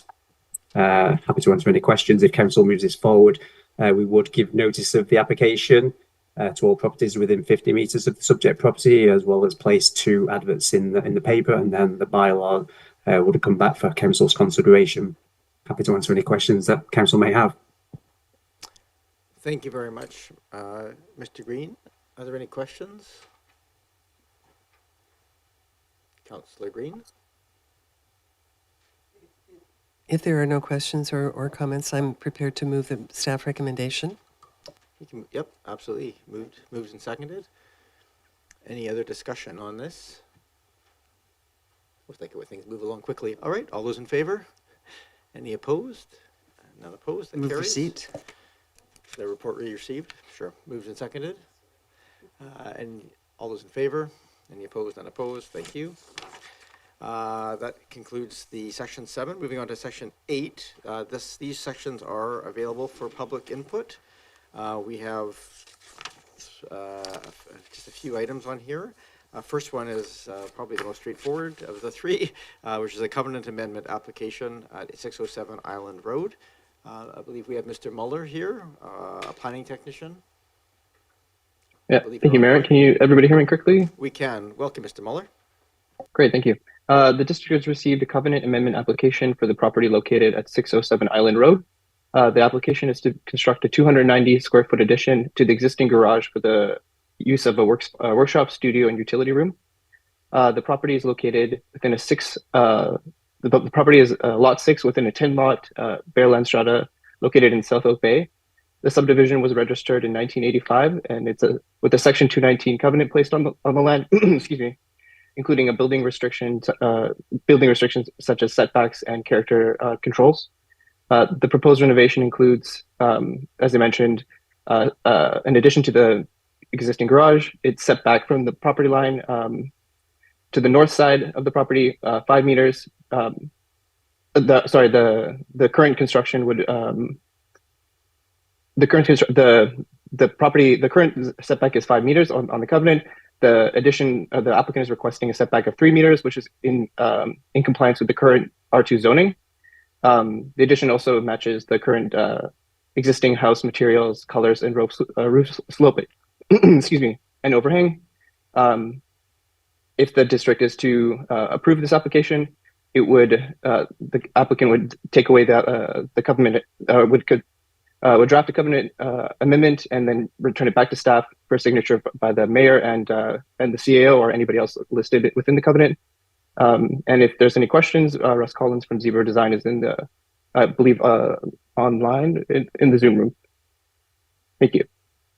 Thank you very much, Mr. Muller. I think just importantly here that the strata itself, of course, signed off on these proposed changes. So that's the yes, correct. Thank you. Normally, there's some sort of public input on these sorts of things, but in this case, it's the strata, so they've signed off on this. Are there any questions from members of council related to this covenant amendment? Don't see any questions. Get a motion just to receive the report. Move receipt. Moved and seconded. Thank you. All those in favor? Any opposed? None opposed? Oh, sorry, there is public input on this one. My apologies. I was thinking there wasn't because it was a covenant piece. I'm getting in the habit. Is there anybody from the members of the public, either online, where you'd raise your hand within the application, or is in the room who wishes to speak to 607 Island Road, covenant amendment to allow the expansion of the garage? Giving it a second. Okay, not seeing anybody. So I'll move the staff recommendation. Moved and seconded. Any discussion? Don't see any. Again, since Mr. Collins is in the room, I'll just thank Zebra Design for the modified garage design. It's totally in keeping with the existing building and fits in very easily. I can understand why the strata would have easily supported it. With that, I will call the question. All those in favor? Any opposed? None opposed. That carries. Thank you very much to both to the applicants and to staff for that. We move on to something completely different, the Statement of Financial Information. As our first presentation from our new Director of Financial Services and Asset Management, Ms. Lachance. Welcome. Thank you very much, Your Worship. I have a brief intro, and then, of course, I'm available to answer any questions Councillor may have. On May 13th, Mayor and Council received the Independent Auditor's Report and approved the 2023 financial statements. Since then, to meet financial reporting requirements of the Financial Information Act and those under the Community Charter, the financial statements have been appended to include various additional schedules. This report summarizes those reporting requirements, and included as an attachment is the Statement of Financial Information Package. At this time, staff seek council approval of the 2023 Statement of Financial Information as attached to said report.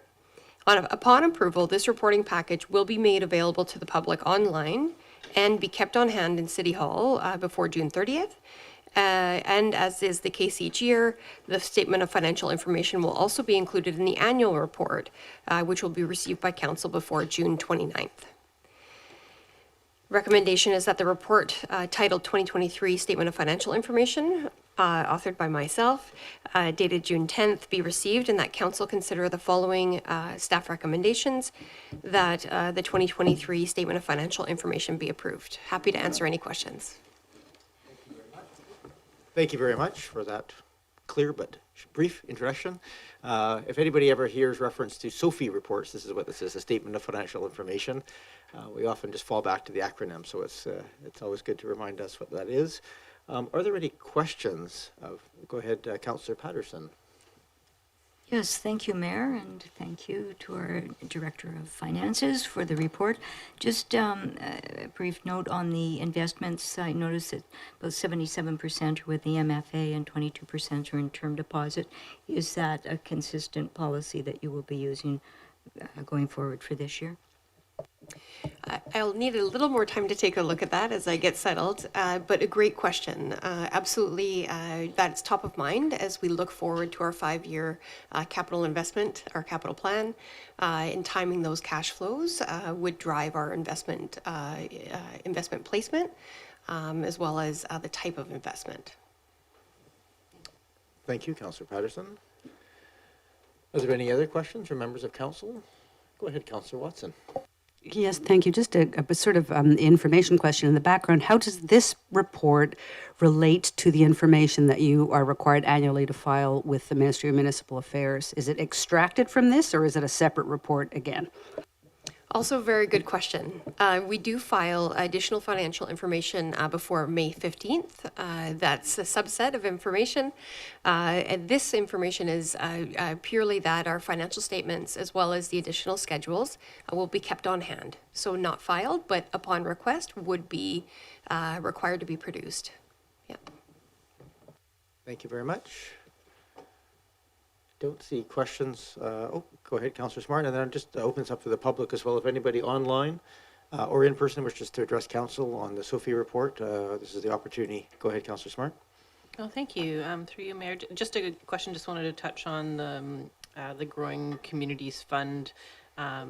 Shows up in full on here, and I know we were so excited for that money and that we're actively working to spend it, and so just wanted to clarify that we have allocated at least the majority of that money, and those projects are underway, even though it almost appears as if we haven't used it on here. That's correct. The schedule included in the financial statements is limited in the amount of information that's there. So you are correct. It has been allocated and just not yet spent. Thank you. All right, any members of the public wish to speak to us about the statement of financial information? Appreciate it's not the most exciting, but it is a very comprehensive report on the financial transactions of the community. I would encourage people to have a look at the annual report that'll come next, which is laid out in a way that really highlights both the financial but also the operational reporting for the year as well, which I think is a very helpful document. Go ahead, Councillor Braithwaite. Move receipt. Moved and seconded. Seconded, thank you. All those in favor? Any opposed? Unopposed? That carries. And I'll move that the 2023 Statement of Financial Information be approved. Moved and seconded, thank you. Any discussion or debate? It's hard to debate facts. All those in favor? Any opposed? Unopposed? Mr. Strauss, thank you very much for getting this to us. I know it's always a bit of a jam-packed time at the best of times, but particularly when you're new and short-staffed, it's really appreciate having this report in front of us at this time. So thank you. Moving on, we move to item number 8.3 on the agenda, which is the Pedestrian and Sidewalk Master Plan and Sidewalk Condition Assessment. I believe we have, I can't remember who is providing the presentation here. Mr. Memora? That Mr. would be Rennick. my report, Your Worship. Thank you. Sorry, I must have cut out my notes here. So welcome, Mr. Rennick. Thank you, Mr. Mayor, members of council, members of public. I will have a brief introduction for this item. The district conducted a pedestrian and sidewalk master plan beginning in 2022 and carrying on into 2023. That report consisted of a significant community engagement. There were surveys, there were workshops, there was a booth at the night market, and that was essentially a report summarizing the results of the engagement, identifying a number of priority projects and so-called missing links. However, the Engineering and Public Works Department felt that the missing links should be considered in context of the condition of the existing sidewalk network. And so in late 2023, Oak Bay also commissioned a condition assessment. That's a tongue twister. Essentially, that assessment was every single sidewalk was walked by a consultant to identify trip hazards, missing wheelchair ramps, cracked sidewalks, etc. And that report gave a priority sequence and a required budget to address all of the recommended repairs. Because of the significant cost for all of the recommended repairs from that condition assessment, the engineering department is recommending that the bulk of the newly created $500,000 capital program for sidewalk repair be spent repairing sidewalks as opposed to constructing missing links. However, there are 3 missing link projects that have been identified that could be tied in opportunistically with work that is already in the work program. So that's sidewalk enhancements on McNeil Avenue, which could be tied in with the traffic calming to be constructed next year. Also, some improvements on Cadbro Bay Road that could be tied in with future active transportation projects, and Oak Bay Avenue, significant sidewalk enhancements, which could be done in concert with utility replacements as part of the village area plan. I would also just point out that sidewalk repairs and replacements do not necessarily only have to come out of this capital program. As was noted in the staff report, part of the 2400 block of Dalhousie was able to have the sidewalks widened by 30 centimeters as a result of the sanitary sewer replacement project. Simply what staff is recommending is that council endorse the approach of spending the bulk of the capital sidewalk replacement money on fixing your trip hazards, your heaved panels, your essentially the parts of the sidewalk network that are in the most distress. And I'm happy to take questions. Thank you very much, Mr. Rennick. This is available for public input, but procedurally here, we're just going to take questions, not comments, but questions from council, and then we'll go to the public, both online and in person, and then we'll come back to this table to give some direction to staff following that. Are there any questions for staff? Go ahead, Councillor Watson, and then Patterson, and then Smart, and Braithwaite. Thank you, Mayor, and through you to Mr. Rennick, please. Very comprehensive report, and I appreciate the inch-by-inch analysis of our sidewalks and curbs. I have just a couple of technical questions and then a policy question. At some point, it talks about the problem with paved gutters cause poor curb height conditions. And I don't really understand that concept. Does that mean that the curb becomes too high or too low, or what's actually going on there on the streets? Thank you, Councillor Watson. Mr. Rennick? Through the mayor, that means that the curbs are getting to be too low because additional asphalt is being laid over top of the gutters. And so that curb that should be 6 inches higher than the road surface gets to be a little bit lower. We do also have parts of town where those curbs are much higher than the 6 inches that someone would expect. And so both situations can cause a tripping hazard if it's too high or if it's too low. Thank you. And I also, if you could just comment on what you interpret the consultant to mean when they suggest that for cracked pavement, lighter treatment would be an appropriate response. What would lighter treatment look like with as opposed to a full slab replacement? Mr. Rennick? Through the mayor, a lighter treatment where possible would essentially consist of grinding away the cracked portion of the slab and pouring in basically patch filling. I believe that we actually had them take a little bit of that out, and I'm actually going to defer to Mr. Mamora, who had a few of those conversations with the consultant. Mr. Mamora, welcome.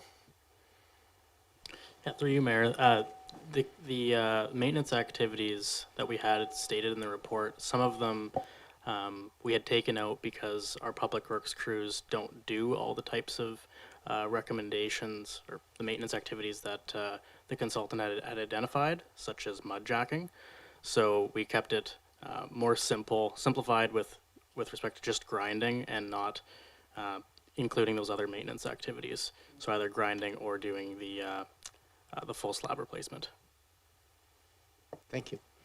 Thank you. And then one final, and this is more just a question about our bylaws and policies, but when construction activity causes shattering or cracking of sidewalks, is the owner made responsible in some financial way to repair that damage? I noticed because there's so much construction activity, I noticed that quite a lot actually in my walks around town, and I just wondered how we actually assess for that and rectify those particular problems. Mr. Rennick.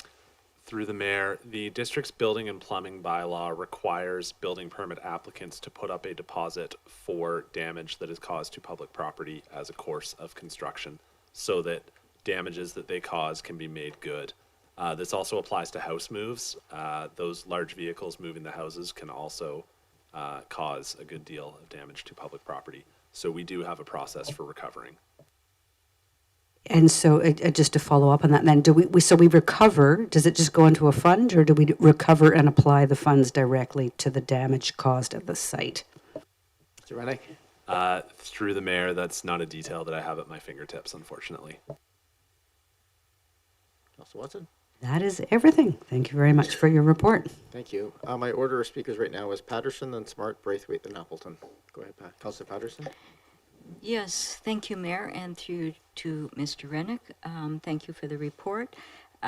Appreciating the comment from Mr. Rennick that that the funding that is required, that is presented in the report, could be enhanced as perhaps some of the roadwork projects move forward. But looking at what is here now, if for the sidewalks and the curb report, the total is about just over, well, $18.5 million at $500,000 a year, it's going to take over 30 years to get through this. And so to that end, and appreciating that some of it might be done as other roadwork utilities, that is done, delaying it. I mean, I know for the district, $500,000 a year is considerably more than has been spent in decades, probably. But will the deterioration of the sidewalks, by only doing $500,000 a year, will the condition get worse? And what will be the process for monitoring and reprioritizing deteriorated condition on the sidewalks? Mr. Rennick? Through the mayor, that is an excellent question. And I would say that total of $18 million is essentially every single defect that you could possibly fix to have brand spanking new sidewalks that don't have a single, they're all 100 out of 100. And that's just not a realistic goal, not just for Oak Bay, but for any community.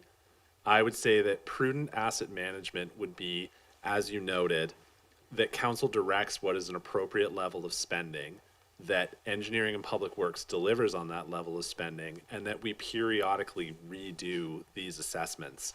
And so that would give a future council the opportunity to say, okay, this is where we got to. We had the 2023 condition assessment. This is where we got to in 10 years. Was that an appropriate funding level, or should it have been increased? I would say don't get too caught up on that $18 million, because that's not a realistic number. Mr. Patterson? Yes, thank you very much for that information. That does help clarify it rather than just the simple math equation. In the report, certainly I understand the concept of assessing the conditions and prioritizing them based on the hazard that is presented. I'm also wondering what, if any, weighting is given to the image, perhaps, of an area. For instance, Oak Bay Village, I think, is a high priority image to the district, as might be Willows Beach Promenade, because it gets so much in the way of public visitations during the summer. So I'm wondering how that is considered in this reporting, or if that would be an additional role that council would be expected to weigh in on and give further direction to. Mr. Rennick? Through the mayor, the consultant did identify what is called a pedestrian exposure level, which looked at hazards in terms of low, medium, or high, but also importance and usage. And so that's why areas like Oak Bay Avenue did come higher in the priority, because they have higher usage. So it wasn't necessarily the aesthetics, it was more just more people walk on the Oak Bay Avenue sidewalks than, say, I was going to name another street, but realized the one I was going to say doesn't have sidewalks. But so that's already factored in. And in terms of whether it would be council's place to direct that the staff funds be spent on certain roads, that would certainly be council's prerogative. However, it would be preferable for staff that staff be able to make those allocations, because that would allow us to tie it in with other works, with other utilities that we know are being worked on, with other projects, just kind of to be able to look at that whole big picture. Councillor Patterson? Yes, thank you. And if I may continue, there were, of course, some photographs in the report. One of them is a transit bench on a really narrow sidewalk, so certainly it fits with the sidewalk. But I am just wondering where where consideration is given to maintenance or replacement or allocation of funds for things like the transit shelters and the benches, seating in the public areas. Mr. Rennick? Through the mayor, there is a separate capital program in the financial plan. There are two different programs called Active Transportation Program. There's Active Transportation Program and Active Transportation Program Grant Contingent. The first one we used to call Transportation Safety Improvements. It's a long story why it underwent the rebrand, and I'm partially saying this for our new director's benefit. That original Active Transportation Program that used to be called Transportation Safety Improvements, part of that program pays for new bus shelters. That's actually done through a partnership with BC Transit. BC Transit covers the cost of the shelter itself.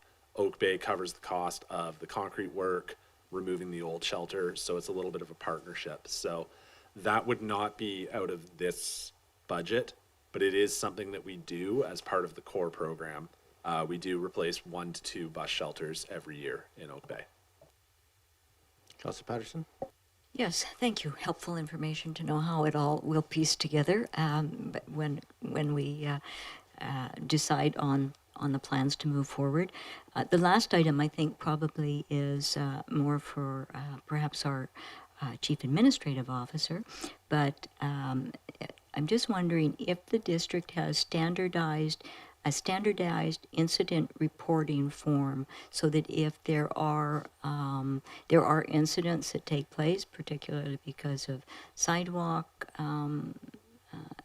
hazards that are encountered, if we have a standardized incident reporting form, so that it makes the information we get consistent across all reports, and also provides standardized form that people can access should they wish to, and submit it to the district, because I think that many people sometimes hesitate to start drafting up their own incident report. Mr. Rennick? Thank you. Through the mayor, the district does have a standardized incident report. The district receives insurance coverage through the Municipal Insurance Association of British Columbia, and the district has developed a standard template. So if a resident or visitor to Oak Bay is injured on one of our sidewalks and they inform a staff member should be able to provide them with that form so that they can fill it out. And that does have all of the information that we want.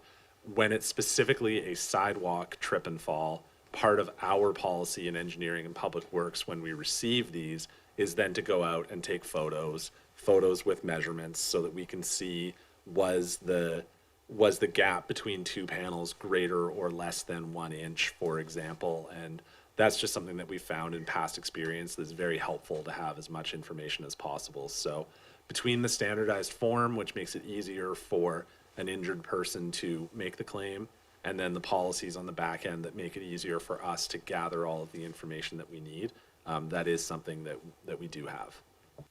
Thank you. Thank you, Councillor Patterson. Thank you, Mayor, and that concludes my questions. Thank you.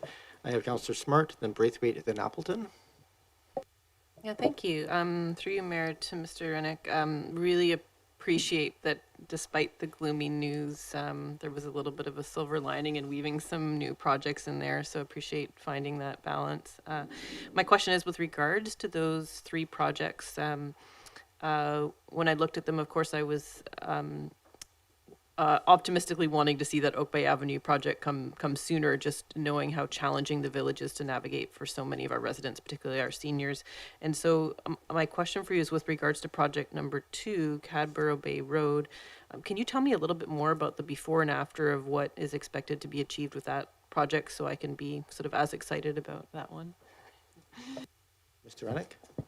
Through the mayor, the Cadborough Bay Road project focuses on the area between approximately B Street and Bowker, which is in the vicinity of Oak Bay Secondary School.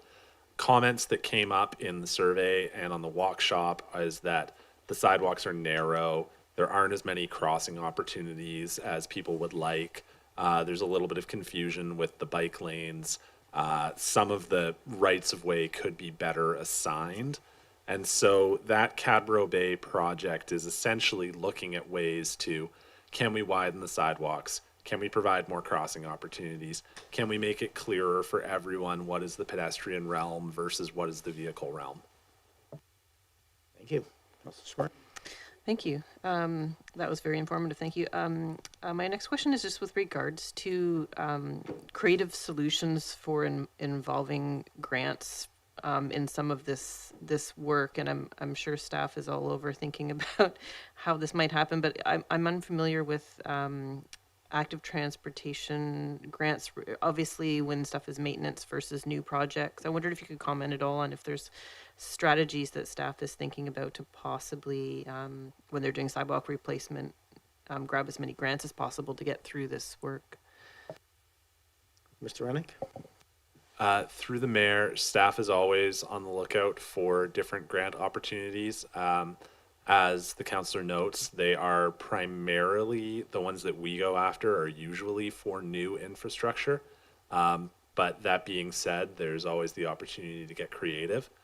One example of us using a grant program to replace something as opposed to build something new, if you go on Beach Drive at the bottom of Newport Avenue by the golf course, there used to be a pedestrian crossing light that was just a simple blinking amber light. It was recently replaced with one of the rapid rectangular flashing beacons, and that was actually a partnership with Island Health that was done through their Vision Zero in traffic safety program.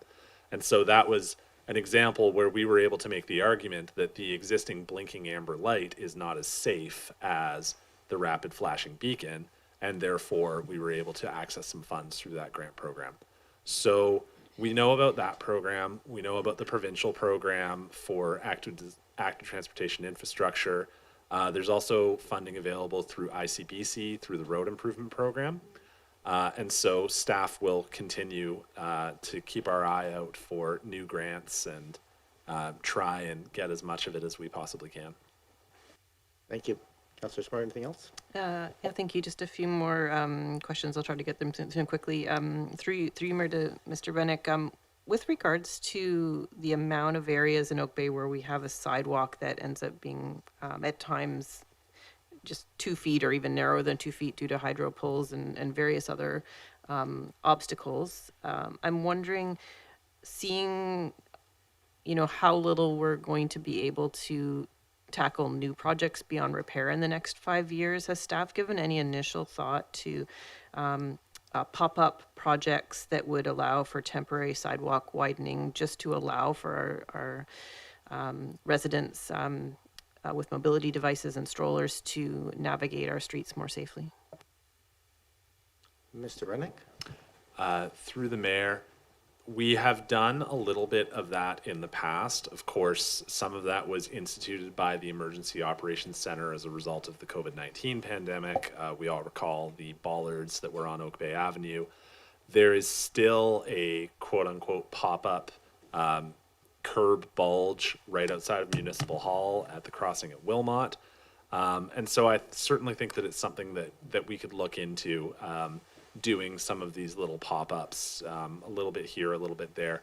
We would have to be mindful of, we're not talking about another adaptive sidewalk like we did during COVID. It was pretty clear that was in response to an extraordinary circumstance. But I certainly think that there are ways that we could look at doing smaller scale projects in some of these pinch points. Thank you, Mr. Rennick. Councillor Smart? Yeah, thank you. Through you, Mayor, to Mr. Rennick. I just wanted to allow staff to comment a little bit on the maps that were used in the master planning report. The majority of them did not have Harling Point and King George Terrace in the maps, and I addressed the fact that yes, we have Woodruff-style roads down at Harling Point, but our neighborhood is very interested in the discussion of safety around the corner of Crescent and King George Terrace, and particularly potentially wrapping the sidewalk down into our neighborhood at a point where a lot of school children need a safe route to school. And so I wondered if you could just comment on whether or not the report can be revised to include that neighborhood in Oak Bay, or at least going forward, if staff could keep an eye on ensuring that Harling Point is not excluded from mapping and reports. Mr. Rennick? Through the mayor, first, I would like to extend my apologies to those residents in Harling Point. There was no deliberate oversight there.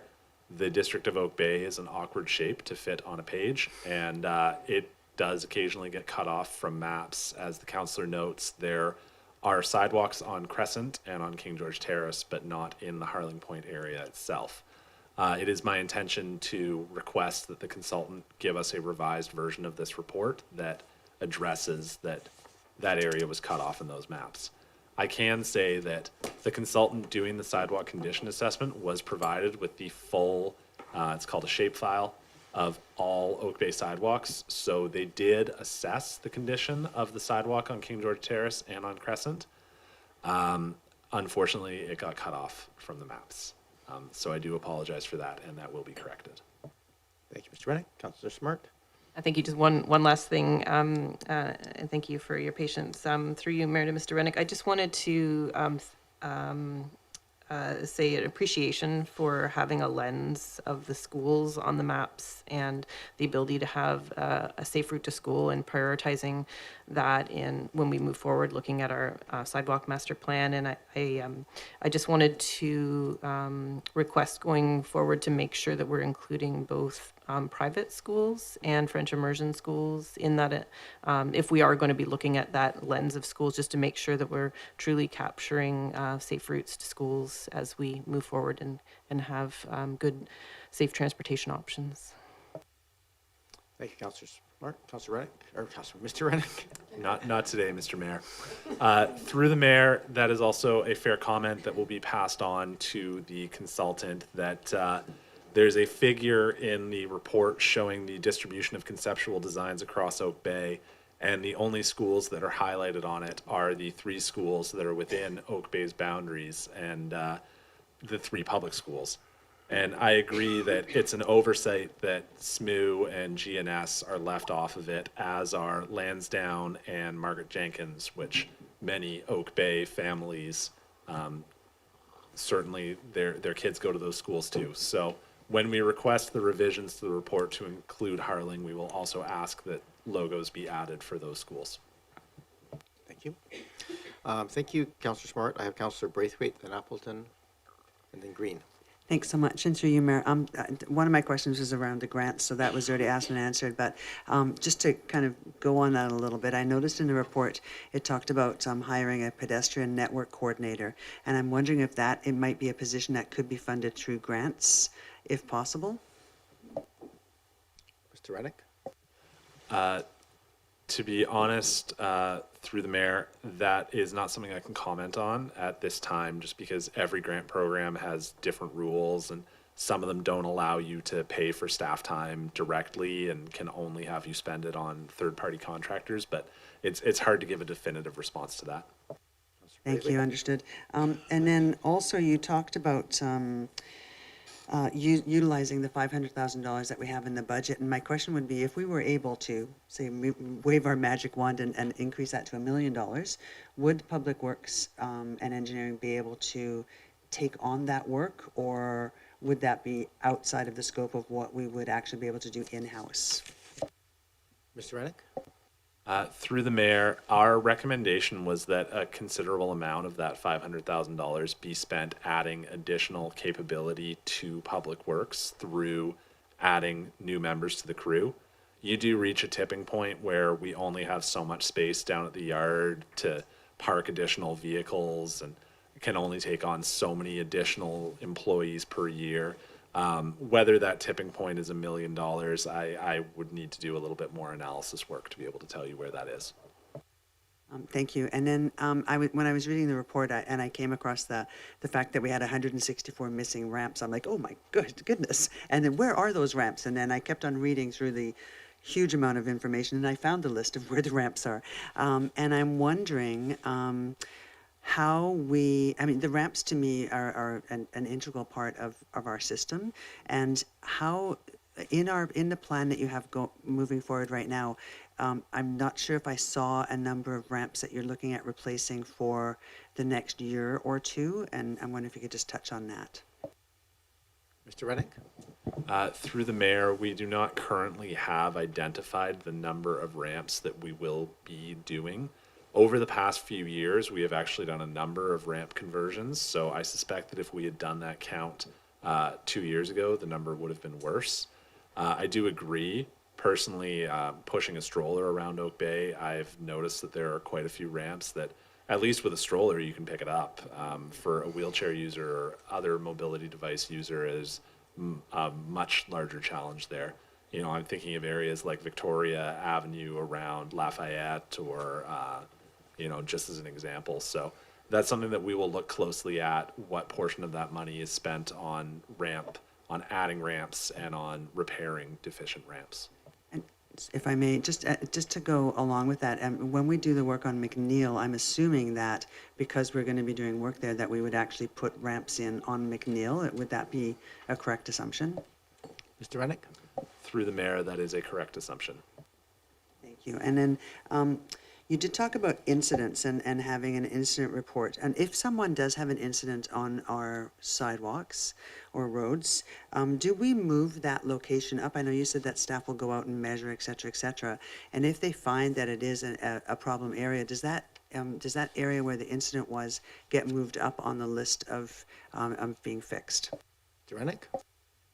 Through the mayor, that's a little bit of a complicated question because it depends on how significant of a hazard it was. There are times where a fall could occur and it's unfortunate, but the height difference between the two panels doesn't meet the policy, for example. Typically what we would do in those situations is mark it with orange spray paint or with road tape, just because we are aware that there is a hazard. But if it doesn't meet the policy threshold for immediate repair, then it would not immediately be repaired. Just lastly, I ran into somebody on Saturday who had a cast on her arm, and I said, "Oh, what happened?" And she said, "Don't even get me started." She said, "I tripped on a sidewalk in Oak Bay on Oliver Street." And so I said to her, "Have you filed the report, or have you let the municipality know?" And she hadn't yet. So now that I know that there's this incident report, I will definitely direct people to go there and do that, because I think it's so important, and because we don't always know where these trip hazards are. So it's important that we let our residents know that they can report something like that, whether they trip or not. If it's something that is going to be difficult to navigate, they should be able to report it. So thank you. Thank you, Councillor Braithwaite. I will move to... Did you wish to add anything, Mr. Reddick? If I may, through the mayor did mention earlier to a member of the public that there's the engineering email address. There's also the report a problem through the website. If a member of the public does notice, whether it's a tripping hazard, whether it's a pothole, whether it's a bus bench that needs some repairs, we only have so many staff, and we really appreciate residents being our eyes and ears, and when these issues are brought to our attention, we often don't know about them. And so we do always appreciate it. As you say, someone doesn't necessarily need to fall. They could just note it and report it that way. Thank you, Mr. Reddick. Councillor Appleton, and then Councillor Green. Thank you very much, Your Worship. And through you to staff, I was just picking up on something that Mr. Reddick had mentioned earlier with respect to using the bulk of, or at least a significant portion of the funding currently assigned towards staffing and person power. And I just had some questions around that, just in terms of, we have $500,000 in the capital program and $140,000 operational. So I was just wondering how that was going to break down just in terms of staffing allocations. The report doesn't specifically state what level of staffing would be required, and so I'm just kind of curious about that. And also, does it represent? Would we be capturing all in costs? So as Mr. Rennick mentioned, there's additional vehicle and additional costs associated with deploying additional crews out there. So I'm just wondering whether or not that would be captured under this line item, or would it be falling somewhere else? Mr. Rennick? Through the mayor, the process of budgeting for labor in public works is fairly complicated. It's not exactly like those new staff would exclusively be doing sidewalk rehabilitation work under this program. The concrete crews do the operational repairs, the $140,000 that was noted. They also do the cost recovery driveway work, which of course is paid by homeowners or developers for Oak Bay crews to install driveway drops and do sidewalk repairs at their residences. So it's not quite so cut and dry that exclusively this money would be funding new positions. Those new positions would be primarily funded out of this, but there are other avenues through which we would budget for that labor, and that also the same goes for their tools and supplies. I'm sorry that's a little bit of a confusing answer, but it's unfortunately a bit of a confusing process. Go ahead, Councillor Appleton. Oh, thank you, Your Worship, and I appreciate that. And yeah, I can see that there is a range of tasks needed for folks with this type of technical expertise. Do we have a sense of FTE time that would be required to complete the desired maintenance that's outlined in the pedestrian report? So we have a certain scope of work. Do we have a sense of FTEs required to complete that work? Mr. Rennick? Through the mayor, were council to adopt what staff is recommending, we believe that 2 additional concrete finishers could be added to the public works staffing component. But as I previously mentioned, that wouldn't be that the 2 FTEs are entirely funded out of this $500,000. They would also be funded partially out of cost recovery work and partially out of operations. Anything else, Councillor Appleton?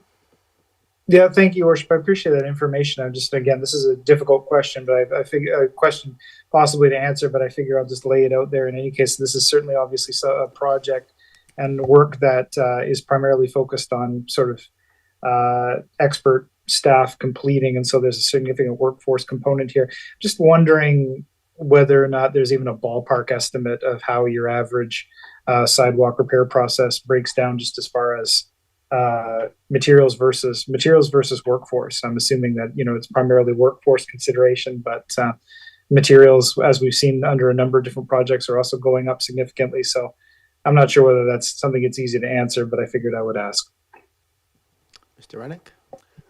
Through the mayor, that is not something that is easy to answer. There are a number of factors that would go into it. Even the material cost, it's not just, we know what a truckload of concrete costs, because if you're doing a large pour and you can get a full load, you pay one price, but if you only need a small load, then you pay a surcharge, for example. There's certain economies of scale if you're doing an entire block's worth of new sidewalk, because you can run all your forms out versus doing a panel here, a panel there. So I'm sorry to say that I can't give a satisfactory answer to the councillor's question. There are too many variables. You're asking a lot of these kind of questions, Councillor Appleton. Well, no, and I appreciate that, Your Worship, and I appreciate Mr. Rennick's response, mostly because I think that the members of the public definitely pay close attention to sidewalks are a subject of great interest to the community. I think people focus in on sort of the maintenance piece, and I think that to be honest, I think folks may view small scale projects as being comparatively easy to complete, or in their view would be something that would be easy to deploy forces to take care of. Mr. Rennick is framing something that helps the public understand that, in fact, sort of larger scale works may actually be more cost effective, and it's not necessarily easy to deploy forces to do what would appear to be a small scale project. So I appreciate that. Thank you, Worship. Very much, Councillor Appleton. I have Councillor Green. You had a question or two, and I have a couple, and then we're going to go to the public. Go ahead. Thank you very much, and through you to Mr. Rennick. Mr. Rennick, thanks so much for the report. It was excellent. Just a couple of questions. One is on the role of the new Accessibility Committee and how that might impact your work. And two, on the policy for hazard. So you were talking about the hazard threshold, and I just wondered, and the third question is on the 2029 date. I've had a lot of feedback today about how far away that seems on some of these issues. So I just wondered, would you mind commenting on those three items? Thank you so much. Mr. Rennick? Through the mayor, we do not yet know what exactly the role of the Accessibility Committee will be. We are happy to liaise with them, and we're happy to take their feedback. But I personally do not yet know what their mandate is and how that will impact our work program. The second question, I'm sorry, was that about the 2029, or did I miss one? In the 2029 and the potential for a policy review of the hazard threshold. Yes, so with regards to the hazard threshold, I believe that was asked by another councillor at a meeting a couple of months ago. And the trip hazard policy is just an internal policy. It hasn't been endorsed by council. We've compared what our height difference is to other areas of the region. It's 1 inch height difference, and that seems to be fairly standard. It certainly would be something that we could look at. We would just want to discuss with MIABC, are we potentially opening ourselves up? Is our policy unreasonable? And then with respect to 2029, essentially what we're saying is that this council budgets 5 years at a time. And so we are suggesting that with your current 5-year budget, here is what you spend it on. And certainly it's council's prerogative to say that you would like to do something differently. And so it wasn't us saying we're not going to do anything new until 2029. It was just, we're talking about a 5-year cycle, and this is what we recommend that this 5-year cycle prioritize. Thank you. And I think that clarity is really helpful. I know that I've had people say to me with a great sense of anxiety and urgency about the condition of sidewalks, and those are people with mobility challenges. So I really appreciate your comment. Thank you. Thank you, Councillor Green. I have just a quick question on sort of more of the soft problem, which is just some of the encroachments either by weeds growing through sidewalks, bushes growing in. Appreciate it. Some of that is it's sort of separate from the replacement and repair, but it does account for a significant amount of tripping hazards, and in particular places often like down along that might be in decent condition overall, but are very high traffic, like Esplanade and places like that. I'm just curious if how we can kind of do both, from an education enforcement perspective of plans on private property where there's encroachment and managing weeds and encroachment on public property. Mr. Rennick? Thank you, Mr. Mayor. In terms of managing the encroachments from private property, typically the district's approach has been to send a letter to the homeowner. These are sent by the manager of park services, informing them that they have overgrown bushes that are starting to impact the sidewalk and requesting that they prune them. And we generally take an education first approach. We do have the authority under the bylaws to require that these plants be removed, but it's fairly rare that it happens. Generally, my experience has been that homeowners are willing to voluntarily comply when they receive that letter from the Parks Department. With respect to, I'm sorry, I lost my train of thought there. Okay, just the sort of the weeds and Yes, public property. thank you very much. With respect to the weeds, District of Oak Bay actually recently saw a demo from City of Victoria for a weed steamer unit that City of Victoria uses. We've connected with their mechanics. They are willing to share us the blueprint and show our mechanics how to use it. There was additional funding in the 2024 to 2028 financial plan for a beautification service, and it is our intention to create one of these weed steamer units and have an employee start using it and see what that does, because our demo with City of Victoria was pretty impressive. Thank you. And for those who don't know, when we stopped being able to use sort of general weed killer spray everywhere and had the same number of people working, it took away a lot of our ability to get to those. And yeah, I think you addressed the other question. I just want to just confirm that the corner curb cuts are still a priority under this plan. So we talked a lot about sort of repairs, but that is not shifting. If anything, we're keeping it to the same sort of time frame or faster under this model. Mr. Rennick? Thank you, Mr. Mayor. That is correct. Great, thank you very much. I'm going to go to the public now because we have had people, I think, in the audience who have been waiting patiently to have a chance to speak, and thank you for that patience. If anybody from the audience wishes to come forward, please do so at this time. You can just come forward to the desk here. We can maybe, there's someone who's in a mobility assist device, perhaps we could just move the chair.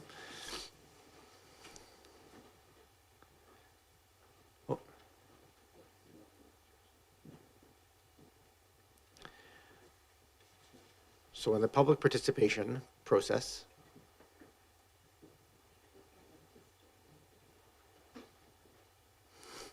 welcome. So we just, when you speak, you just need to push the button so we can hear you. But also, before you speak, can you just state your name and municipality of residence just for our records? Okay, my name is Roberta Lee Campbell. Welcome. And I've lived in Oak Bay since last May, so a year. And I have a lot of issues, just like you've identified. I just got the report today, and I haven't read it. One thing I was wondering is when you analyzed, this minute, I gotta move in here. By the way, I have Parkinson's, and I'm at the end of the day. Okay, I'm shaken, but I'm not stirred, okay? You can just address your questions directly through me, and it'll go to... Oh, okay. So one of my questions is that when the report was done, where you walked through Oak Bay, did you check coming into the lift? Because I encountered, actually just recently, 3 times as I'm coming into the slope, there's a lip, and I can't move my wheelchair over that lip. And I can do it, like I did it on St. David's. What I did is I backed my wheelchair in and my drive wheels took me up over the curb. But I didn't want to do that on Beach Avenue because I didn't want to be sticking out in traffic. Sure, I'll ask the question of staff. Okay. Mr. Rennick, is that in the assessments that was done, I know this has been a question in the village in the past as well, was that information recorded as part of the assessment? Thank you, Mr. Mayor. I don't actually have that detail. I would have to confirm with the consultant whether they were just looking at the drop itself or whether there was a lip between the asphalt and the drop. Because I'm thinking unless you're in a wheelchair, you wouldn't experience that walking. And yeah, it poses a problem for me. The other question was about the critical incidents report. So the person has to be hit or fall before you file that report? You have to be injured? Sure, thank you for the question. So you can report, I'll let Mr. Rennick answer the question. There's 2 types of reporting. Yes, thank you, Mr. Mayor. Any member of the public could report any hazardous condition to us, either by reporting a problem on the website or sending an email to engineering. The incident report is specifically referring to when there has been an injury or damage to property and that person is looking to recover cost from the district. Okay, so what I've been doing for the past year is just documenting, and then I go in to see somebody, but I need a consistency of not trying to search out a person to see. So what am I doing wrong?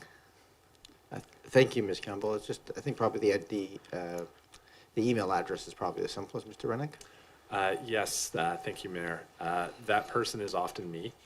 And when I receive these comments from a resident, I am entering them through not quite the same as the report a problem system because I'm coming in from the back way because I'm staff, but If a person were to report these issues through Report a Problem on the website, that would get entered into the system the exact same way as emailing a member of staff. So we like to be very flexible. You can call us, you can email us, you can come in and tell us at the counter. We're not hung up on what way the information has to Okay. come in. So when I sit down with somebody else, a member of your staff, does that information get relayed to you, or should I have done that directly to you? Mr. Rennick, I believe you can just report to any member of staff. Any member of staff can enter that information and it gets into our workflow and it gets prioritized to the appropriate person in Public Works to deal with it. How do I know it's been passed? Mr. Rennick? You can follow up if you have not heard a response. So I follow up with you? Yes, you can. Thank you. Thank you, Ms. Campbell. And I love being here. We like having you here, so It's welcome. very magical here. Is there anybody else from the public who wishes to come and speak to us?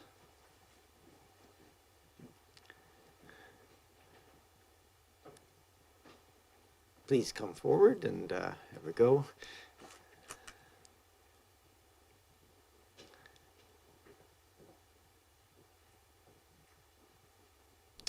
Welcome. And just state your name and municipality of residence for the record. Hi. Hi. Jane Newton. I live on Oak Bay Avenue. Welcome, Ms. Newton. I'm a pedestrian advocate for 10 years. I've been on the steering committee for Walk on Victoria.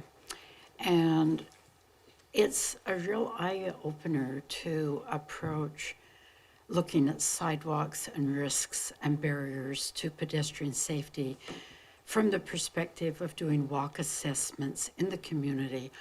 I've done walk assessments in Victoria, Langford, lots of them in Saanich, Esquimalt, and a couple in Oak Bay since I moved here 3 years ago.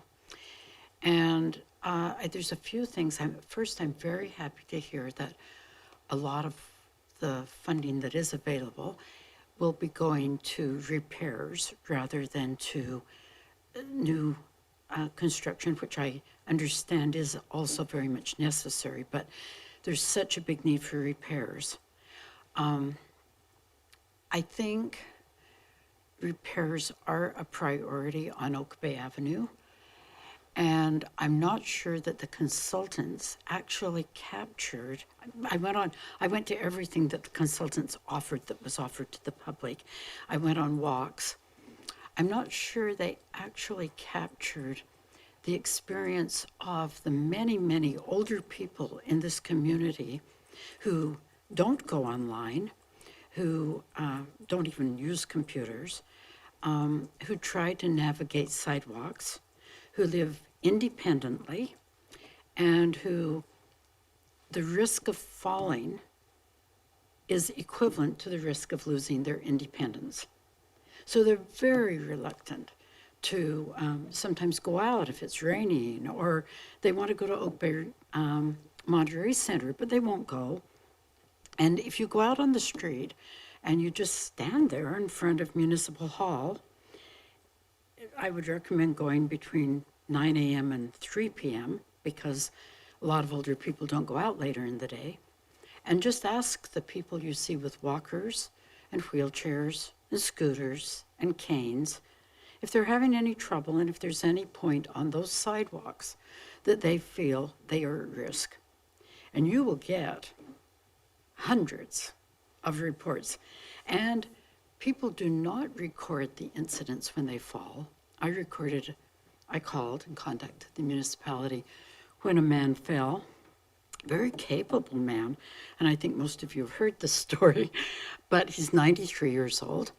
He fell, but because he was a parachutist as a young man, he put his hands up, he rolled into the street on Oak Bay Avenue right outside the Oaks. He cut his head. Many wonderful Oak Bay citizens ran up to help him. He had to go home right away. He didn't want any assistance because his wife, whom he cares for, is disabled and she was waiting at home. This is not a one-off. So I think we have 34% of our residents are over 65, but I would say that an awful lot of people in this community are over 85, and they're still living independently. 25% of the people in the condo building where I live are over 85. 4 people on my floor of the building are over 90. And these people do not want to live anywhere except as independently as they can. And we all know people don't have big families now, most of us, and you have one child who lives in Toronto. And how are you going to get assistance and maintain your independence if you can't walk to Fairway and PharmaSave and the rec center and the library? So 1929 is probably beyond the life expectancy of a lot of these people, frankly, because, you know, they're 88, 92, you know, and they're struggling, some of them. I would love to see they've identified them, and I've identified them to you because we went on a walk together. It was really productive. And another engineering staff, we went on a walk. No problem understanding and seeing the problem. People talked to you about it as well when we were walking. And I would love to see a priority be just to look at those curb cuts, those lips that every wheelchair gets stuck on, every walker gets stuck on. And when you get your walker stuck, you go like this, and then they fall over the front of the walker, and they do not report that. So I think Oak Bay Avenue has, I counted all the buildings, I've sent this to people in reports before, but I counted all the buildings that are apartments and condos, 92 units at the Carlton alone. So that's 92 people who are living with some assistance. I've got Milton, Kiwanis housing on Milton, 71 units. I'd say there's roughly 1,000 people in a fairly, I'd say between Foul Bay and St. David and Elgin Gardens over by the yard and Granite. That's a lot of people. And 75% of those people are over 75, I'm pretty sure. So, Ms. Newton, I don't want to rush you, but we do normally have a time yeah, limit that's on about things, it. so- That's what I want to say is please fix these things. This is a high priority, and we can't be saying we're just going to make tweaks here and there. You know, go on a walk and look at what people are dealing with.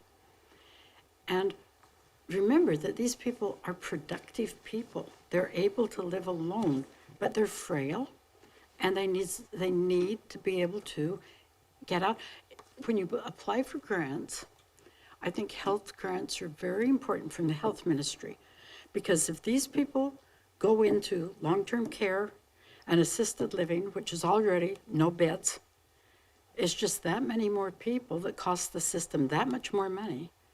So we might as well support quality of life. And they've paid taxes in this municipality for decades. That's all. Thank you very much, Ms. Newton. I do see we have a person online who wishes to speak, so welcome. You can just unmute yourself, state your name and municipality of residence. I guess that's me. Hi, everybody. It's Margie Parikh, and I am a almost 24-year resident of Oak Bay, and 23 of those have been in Harlingen Point. Lucky me. So thanks. I read with interest, or I should say skimmed the hundreds of pages in the report, and I thought the 5-year plan actually looked pretty reasonable given all the constraints and to deal with the faulting and the cracking and everything with the sidewalks. And a couple of terms stood out for me, pedestrian exposure and missing link. And I kind of paired that with, this is not my area of expertise, but I was previously on the board of Parachute Canada, which is one of the leaders in the Vision Zero initiative. So I'm a little heightened to safety issues. And so one of the things that I think about is kind of building on what Councillor Smart was talking about for Harling Point. I just wonder whether perhaps it's underrepresented. So I get, I previously sent a few emails to Steve, so I appreciate that, and I get that why it wasn't on the maps. But if I could just summarize Harling Point, because I think it's changed a lot in the last decade. Just to remind everybody, there is a bus route in there and it's got a terminus. There's a destination park with all the toys, so that brings in a lot of people. It's a really mixed neighborhood. There are many seniors. There's a couple of people who have definitely have mobility issues or sight issues. There are a couple dozen children and students. And it's the Margaret Jenkins, which is, I appreciate, not in Oak Bay, but it's the catchment area for our kids, and it's a French immersion school. So there are many children every morning who are riding their bikes and walking up the street, up Crescent there to the King George intersection. And there are lots of dogs because it is, again, a beautiful neighborhood. And then the other thing is, because of King George Terrace and the viewpoint, there are tourists. There are tourists that come into the neighborhood, and there are people on bikes who are trying to get up that hill. And what happens is they stop in the middle of the intersection because it is a very wide intersection at the bottom of a hill as you go up the hill. So I've observed many times, as I'm sure you've all heard before, challenges and dangers on that one block. And as Councillor Smart mentioned, maybe an option is to extend a sidewalk there, but maybe there are other options with the intersection. I guess my question is kind of what I said before. Could it be possible that Harling Point is underrepresented here in terms of the attention it's getting from a safety perspective, because there are no sidewalks, so it's not really looked at. But that doesn't mean it doesn't have any of the same mobility or safety issues. And because the school is not really looked at when it is a destination school for the neighborhood. So I'm just wondering if you have any thoughts on how we can address, as I think Councillor Green had a great phrase where she said anxiety and an urgency, which I think a lot of the residents in the neighborhood are feeling. Thanks. Thank you, Ms. Parikh. I don't know. I think you've already somewhat addressed the Harling Point question, but anything else you wish to add, Mr. Rennick? Thank you, Mayor. I will just add that the engineering department is aware of the resident concerns, specifically with respect to the intersection of Crescent and King George Terrace, and it is in our work plan this year to commission a study to look at that intersection, as we typically do a handful of intersection studies each year. That one is already in the work plan for this year. I think that's probably helpful, especially as that would probably lead to the conversations around sidewalks and so forth as well. I don't see anybody else online. Is there anybody else in person? Please come forward. Process, name, municipality, residence. Maggie Knight, Oak Bay. I just wanted to say thank you. It was such a great read. I didn't read absolutely every page, but even getting into some of the conceptual drawings, I was like, these are very cool. I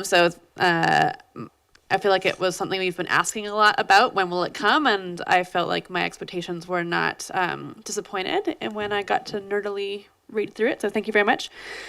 It's very important to me. I have beloved family who've been here for nearly 40 years who walk everywhere, and that's, we go to the Oaks together, and it's helping my honorary grandma down the street is hard a lot of the time now.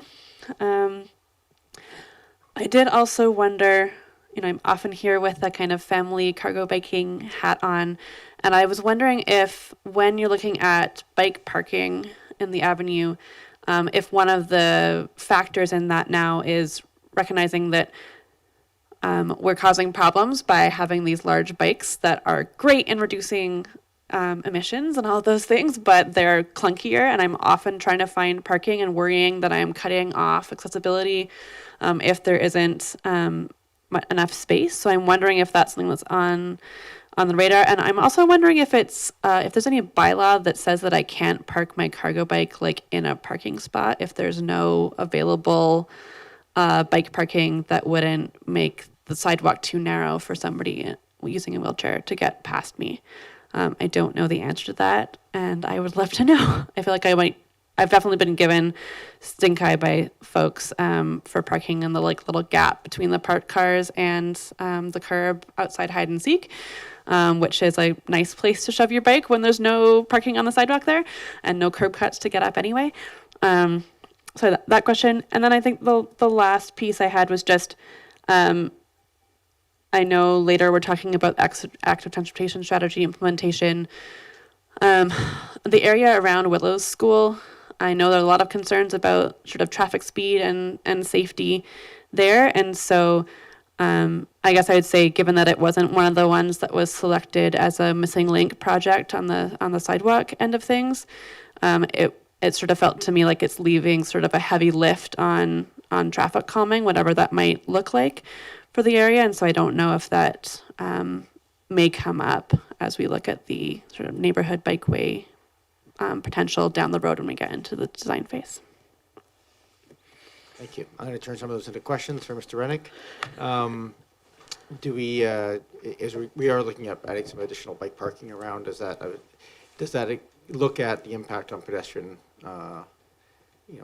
flow and so forth on the pieces? Thank you, Mayor. In the short term, any locations where we would be adding bike racks to Oak Bay Avenue would essentially be in the zone where they're in between street trees. So some of the sidewalks on Oak Bay Avenue are quite wide, some of them are extremely narrow, and we typically would look to add these bike racks in locations where they are not impacting pedestrian accessibility. I would say that longer term, as part of the village area plan, looking at what sidewalk enhancements do we add, where is there room for placemaking, where is there room for larger bike racks, I think that's all appropriate things to be looking at as part of the village area plan. The other question I captured was just, actually perhaps the question on bylaw allowance of where you can or can't park bikes. It may not be answerable in the room here, or maybe it's a better question to have staff take offline, but Mr. Rennick can let you know the answer. I would love to take that question offline and connect with Ms. Knight on it. And last, I don't know where there is any missing links around Willows. I'm trying to think of what that reference would be to. Is that on Todd Street behind, or Mr. Rennick? One of the pedestrian and sidewalk master plan recommended improvements to intersections was Dalhousie and Musgrave. However, that one was not brought forward as one of the 3 quote-unquote quick wins. And that's because essentially we just left that part of Dalhousie from the sanitary sewer project. Right, thank you. So not a missing link, but an intersection improvement piece of that. Correct, more of an enhancement piece. I will add that during the pandemic, the Willows Parents Advisory Committee asked that we install a temporary pedestrian bump out on Cadbro Bay Road for the crosswalk on the rear side of Willows School. Just to give a little bit of extra visibility, and we just left that in place. It's still there. So we are aware of some of the challenges, and we're not completely neglecting Willow School. Thank you very much. Is there anybody else who wishes to talk to us on this item before we move to direction? Please come forward.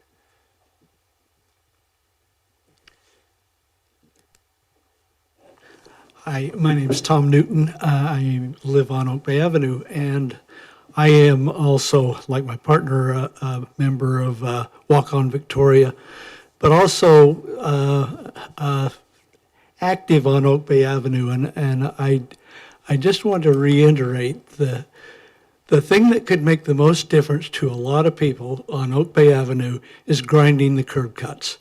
It's something that has been raised so many times when we've been out there by people who just struggle, and they're amazing in that they have found ways to get around it, but often it doesn't work, and they trip, or their groceries tumble off their walker, and yeah, there's a lot of people who help them up when they do that. But that's something that seems to me to be something that could be done fairly easily. And I know these are all costly things, but you've got a lot of people who aren't going to wait for the redevelopment of the Oak Bay Avenue plan.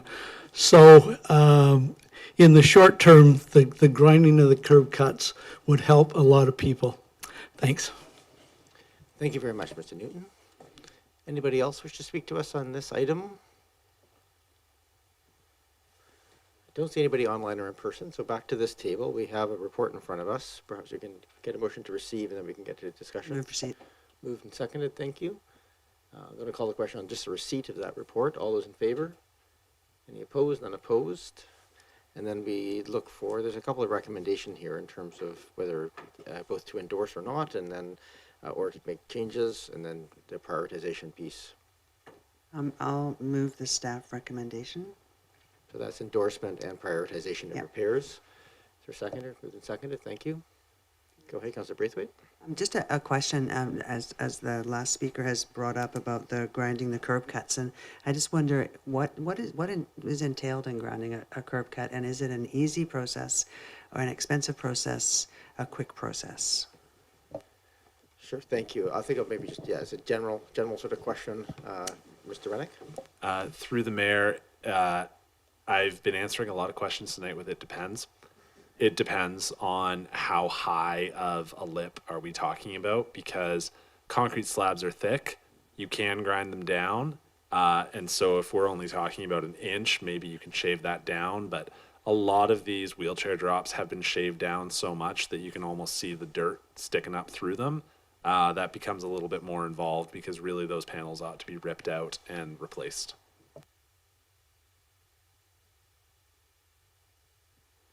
Any other? Go ahead, Councillor Patterson. Yes, Mayor, thank you. I think, I've heard certainly from the council table here and from so many of the speakers tonight, a very important issue with it. On the report, it does talk about Oak Bay Avenue sidewalk enhancements not being done until 2029, which is quite disappointing to many people when they hear that. I'm wondering if Mr. Rennick could potentially just speak briefly on what constitutes a sidewalk enhancement versus a repair, because I think a lot of the things that the people have been speaking about are repairs, and so I'm wondering what, if anything, will be done on Oak Bay Avenue prior to 2029. Thank you for that question, Councillor Patterson. Mr. Rennick? Thank you, Mayor. Yes, that is a very important point to make the distinction between repairs and enhancements. Repair is essentially replacing things the way that they were, or having them go back to the way that they ought to be. Enhancements is making them better than they used to be, and better here meaning wider. So absolutely, there are significant repairs that are needed on Oak Bay Avenue, and we do not want to wait until 2029. However, what would be waiting is, are we going to enhance the sidewalks? Are we going to have pedestrian plazas, et cetera, et cetera? We don't want to presuppose the outcome of the village area plan, but we know there are critical repairs that are needed right now, and we absolutely want to go and do them. Thank you. Councillor Green? Thanks very much. I really appreciate the comments around the table and from members of the public. I think for me, the really important piece is timing, obviously, and recognizing that people are anxious and concerned about their mobility on Oak Bay Avenue, in Estevan Village. There are a number of areas that are challenging. And I am more aware of this now because I myself am struggling with this knee that requires replacement. And I have never looked down so much walking on Oak Bay Avenue as I have in the last 6 months, because it is so easy to trip unknowingly. So I think for me it's been a good experience, because up until then I was not perhaps that sensitive to the challenges walking through the village area.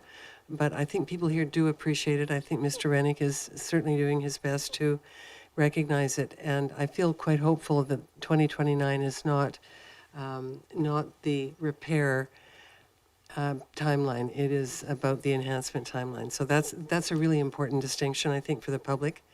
But I really appreciate the information and the conversation tonight. Thank you. Thank you, Councillor Green. Right, motion's on the floor. I don't see any other hands. I'll just speak in favor of this. I just want to also just thank council for allocating money in our 5-year financial plan to do this work. It's been, as everybody knows, a catch-up world for us in terms of our capital planning pieces. And as these reports have come forward, I think it's important that not only do we have a report that tells us what we can and should do, but we have some money in the bank to actually do the work. So it's always those two halves, and sometimes it's hard to put money in a budget process prior to getting the detailed design and prioritization. So I do appreciate the fact that we aren't now waiting for the 2025 budget or something to approve this. This is all already sort of pre-approved as part of our capital planning process. So I just want to express my appreciation to council for that, because it's not always an easy answer. All right, I will call the question then. All those in favor? Any opposed? None opposed. That carries. We look forward to the work getting done. Thank you, Mr. Rennick. Yes, thank you, Mr. Mayor. And I would just like to clarify that there will be repairs happening to Oak Bay Avenue sidewalks in 2024. Thank you and for that beyond. clarification. Yes, thank you, Mr. Rennick. That's a very clear thing to say. That's very helpful, I think, for everybody. Okay, we have the last item on the agenda, which is our active transportation implementation strategy. This is a continuation of previous work and sort of a step along the path. I believe we have Mr. Memora to provide or is it Mr. Rennick still? Mr. Memora has a presentation, and he can take it. And members of council. So I'm happy to bring forward an active transportation implementation strategy update. Actually, Mr. Memora, I'm going to interrupt you now because it's easier to do at the beginning and then partway through. We needed a meeting extension if we're going to have a chance to see the entirety of this presentation. So I'm just going to ask her to I'll council. move to extend to 11 o'clock.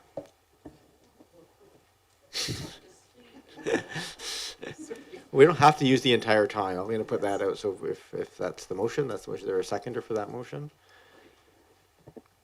No motion. Oh, moved and seconded. Okay.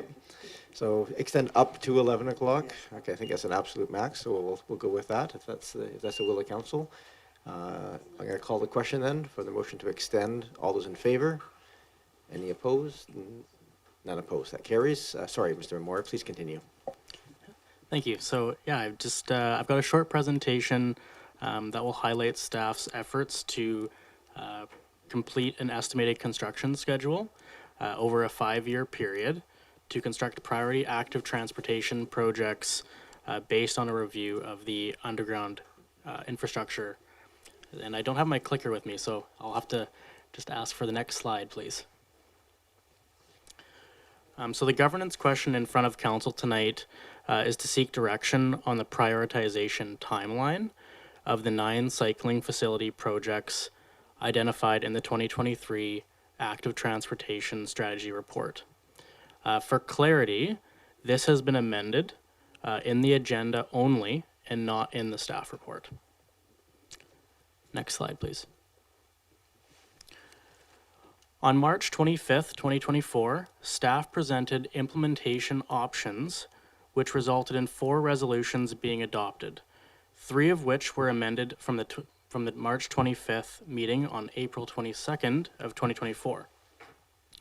I won't read out all of these resolutions. However, I will point out that Resolution 2024-218 requested that staff come back with a prioritized construction schedule over the next 5 years based on the assessment of underground infrastructure, the Underground Infrastructure Replacement Program. And this presentation aims to respond to this request, and a timeline has been presented in the staff report. Next slide, please. So staff's approach to prioritization of active transportation projects includes a review of the underground infrastructure within the same area. We are at the position of coordinating these projects with other underground improvements. And to minimize disruption, staff do recommend that underground infrastructure projects precede active transportation projects. However, this may not always be practical or feasible, thus interim solutions may need to be implemented. Coordinating active transportation projects, just go back to the previous slide, please. Yeah, thank you. Coordinating active transportation projects with underground works does present some challenges. Further details and solutions will be clarified as we progress through the detailed design and engage in public consultation. Next slide, please.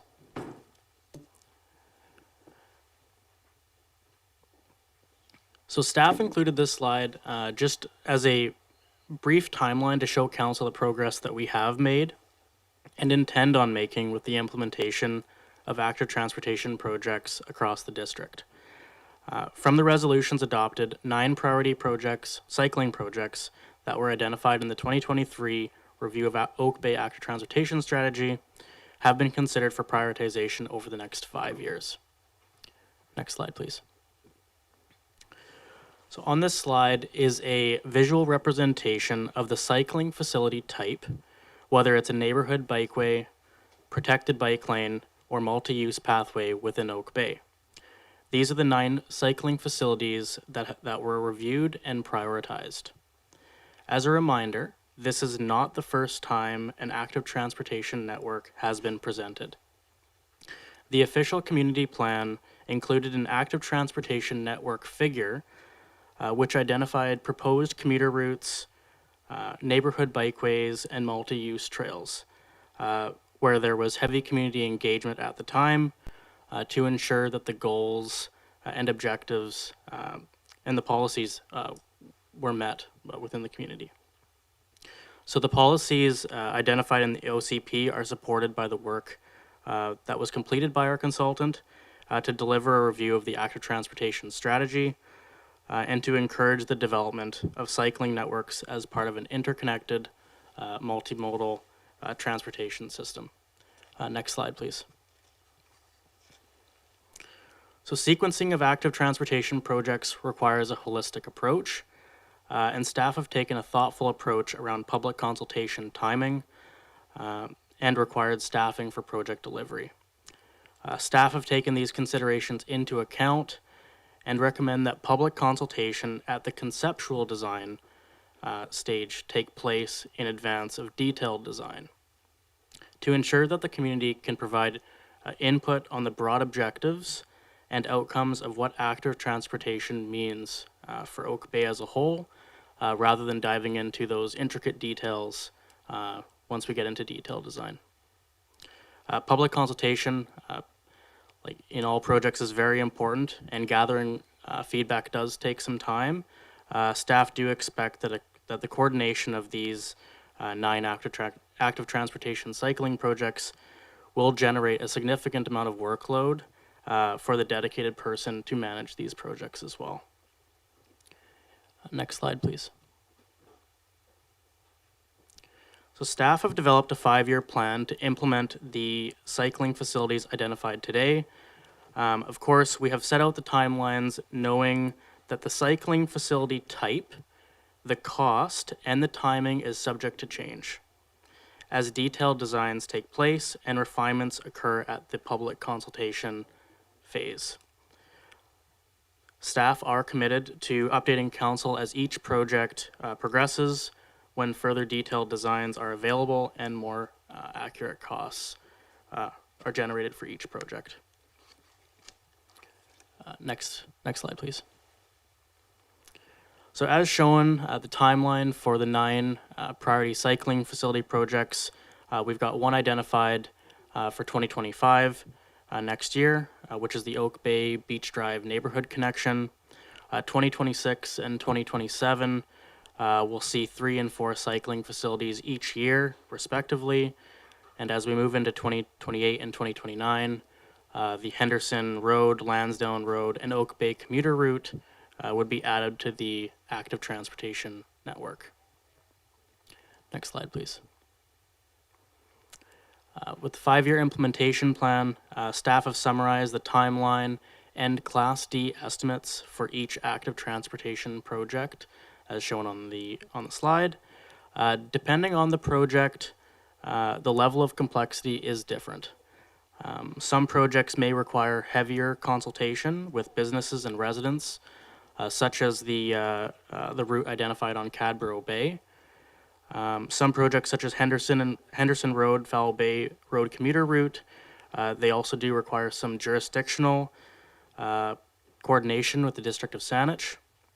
And some cycling facility types identified in the 5-year implementation plan are shorter in length and have less risks inherent to the implementation, including coordination with ongoing or future capital projects.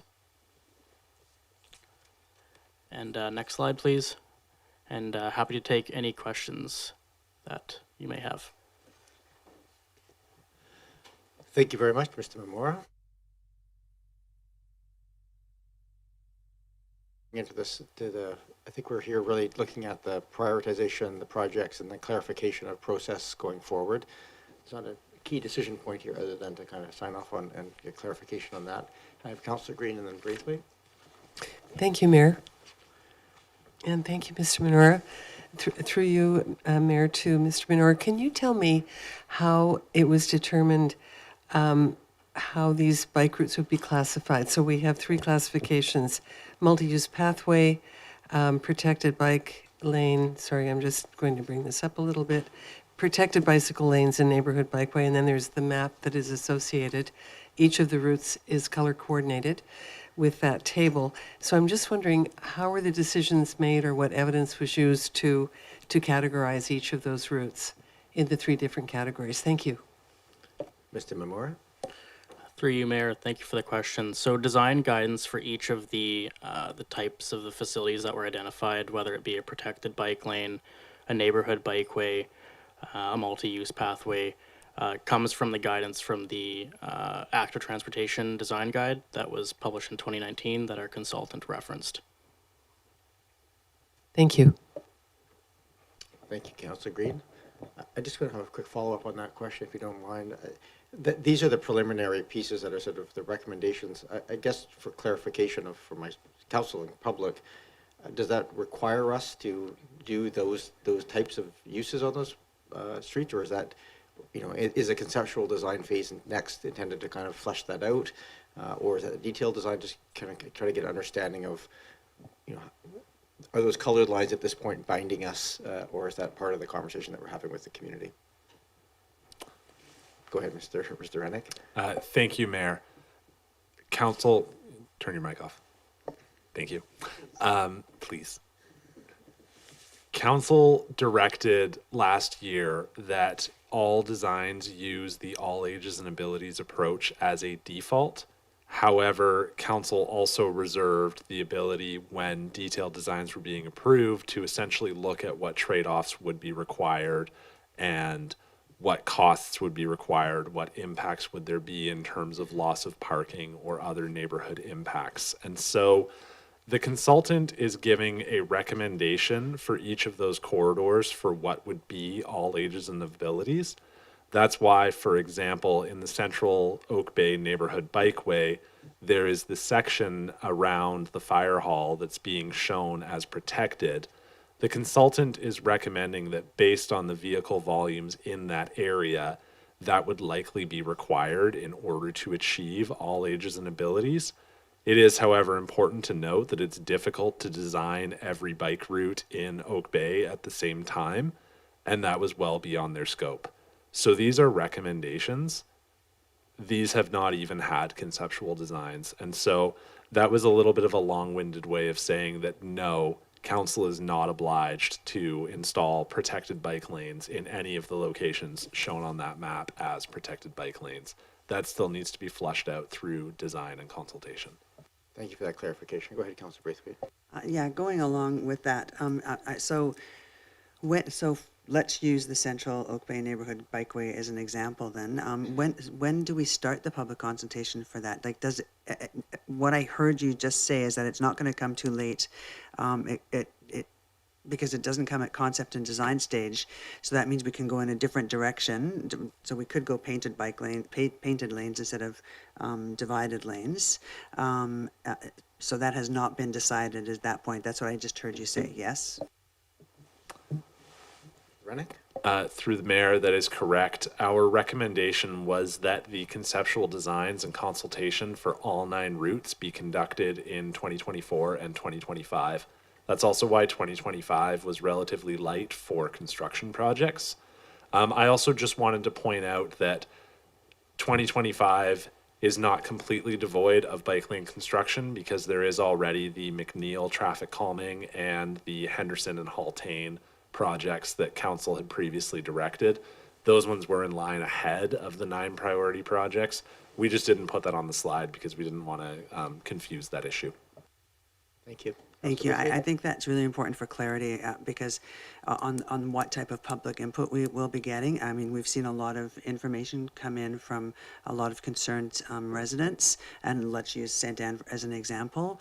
I think they're thinking that we've already decided that we're putting in divided bike lanes. What I'm hearing you say is that no, it's not at the concept stage yet. So we're not going to go to them and say, hey, we're putting in divided bike lanes. You have to decide whether it's going to be gray concrete or blue concrete, or 6 inches or 3 inches for the curb.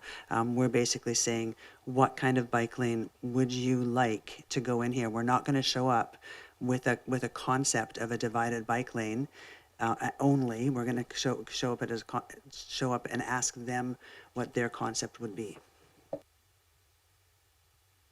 Mr. Rennick? Through the mayor, I don't exactly want to explain what the consultation process will be at this time, and I will say that there are always trade-offs and there are always considerations, and that ultimately council is the decision maker. But to the point of residents fearing that a decision has already been made, no, a decision has not already been made. As Mr. Mamora noted in the report, the official community plan designates that there will be some sort of active transportation route on those roads, but what sort that is yet to be determined. I think that's very helpful for the residents. Thank you, Councillor Braithwaite. Councillor Smart? Yeah, thank you. Through you, Mayor, to staff. I guess my first question is it possible in future to include the cycling projects that are underway and completed on the maps, just for context of understanding how the whole plan is going to work together? Mr. Rennick? Thank you, Mr. Mayor. Absolutely. We, after the March and April meetings, we had some internal discussions with communications about what do we want the Connect Oak Bay site to look like, what information do we want to put out there, and I think having a figure that shows the past projects and the projects in progress and the future timeline, I think that's an excellent suggestion, and we will definitely action that. Councillor Smart? Yeah, thank you. And I really am appreciative of the suggested approach with regards to the public consultation all going together so that both the residents, like on a particular street where it's going to be out front of their house, can comment, but of course everybody in the community can also comment on that project, and that we're looking at it all cohesively. So I think that's a great approach. But my question with regards to that public consultation is it possible to include our future, and very much in the future because it's not part of this project, waterfront multi-use pathway as part of the public consultation, because I feel like it's a cohesive part of our original active transportation strategy that actually links a bunch of these areas. And I think it's important that if we're having this broad public consultation about the whole network, that there's at least an opportunity to talk about that piece, even if there's not a drawing. Mr. Rennick? I know these 9 that are here came out of the council direction to this point, but perhaps you can answer. Yes, thank you. Through the mayor, there are some challenges with some parts of that seaside route, particularly thinking about the section of Beach Drive that goes past Willows, just because it's very narrow already and it is a bus route, which is why that one was kind of not in the original 9. I can't presuppose what exactly the public consultation might look like, but we can certainly discuss as we are scoping it. You know, could we factor in some questions, or at least give folks an opportunity to comment that they don't want us to lose sight of it. I can't really say much more than that on the Beach Drive scenic route at this time. Thank you, Mr. Ray. I might suggest just in the line of what Councillor Smart and you discussed just previously, which is laying out past, in progress, immediate future, short term, and then sort of longer term, without any sort of timeline, futures, potentials, routes may be helpful. Sort of color coding them in that way might just help from a clarification perspective. We're not talking about these, but they are on the roadmap. But we have a bunch of work to do in the short term kind of framework. Yes, I think that's an excellent suggestion. Thank you, Councillor Smart. Thank you. My last question is just with regards to, and you touched on it through you, Mayor, to staff. You touched on it a little bit already around the current low-hanging fruit projects that we've already have underway, and I would just love a quick little status update of understanding where those are at, so I can understand how that timeline fits into the report that we've been provided. Mr. Rennick. Thank you. Through the mayor.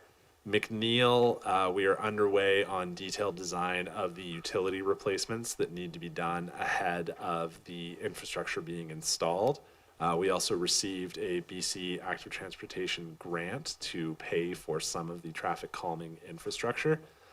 So significant construction activities on that should begin either later this year or early next year, with the plan to have the traffic calming implemented by the end of next year.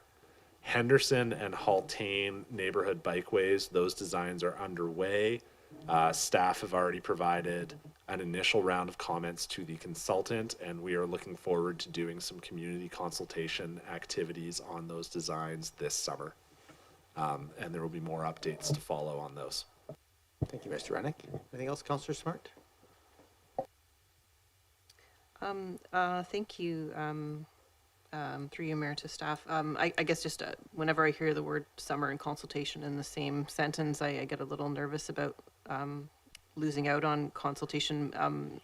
Would that timeline be because it would absolutely need to happen before September in order to get the development and grant process finalized? Mr. Rennick.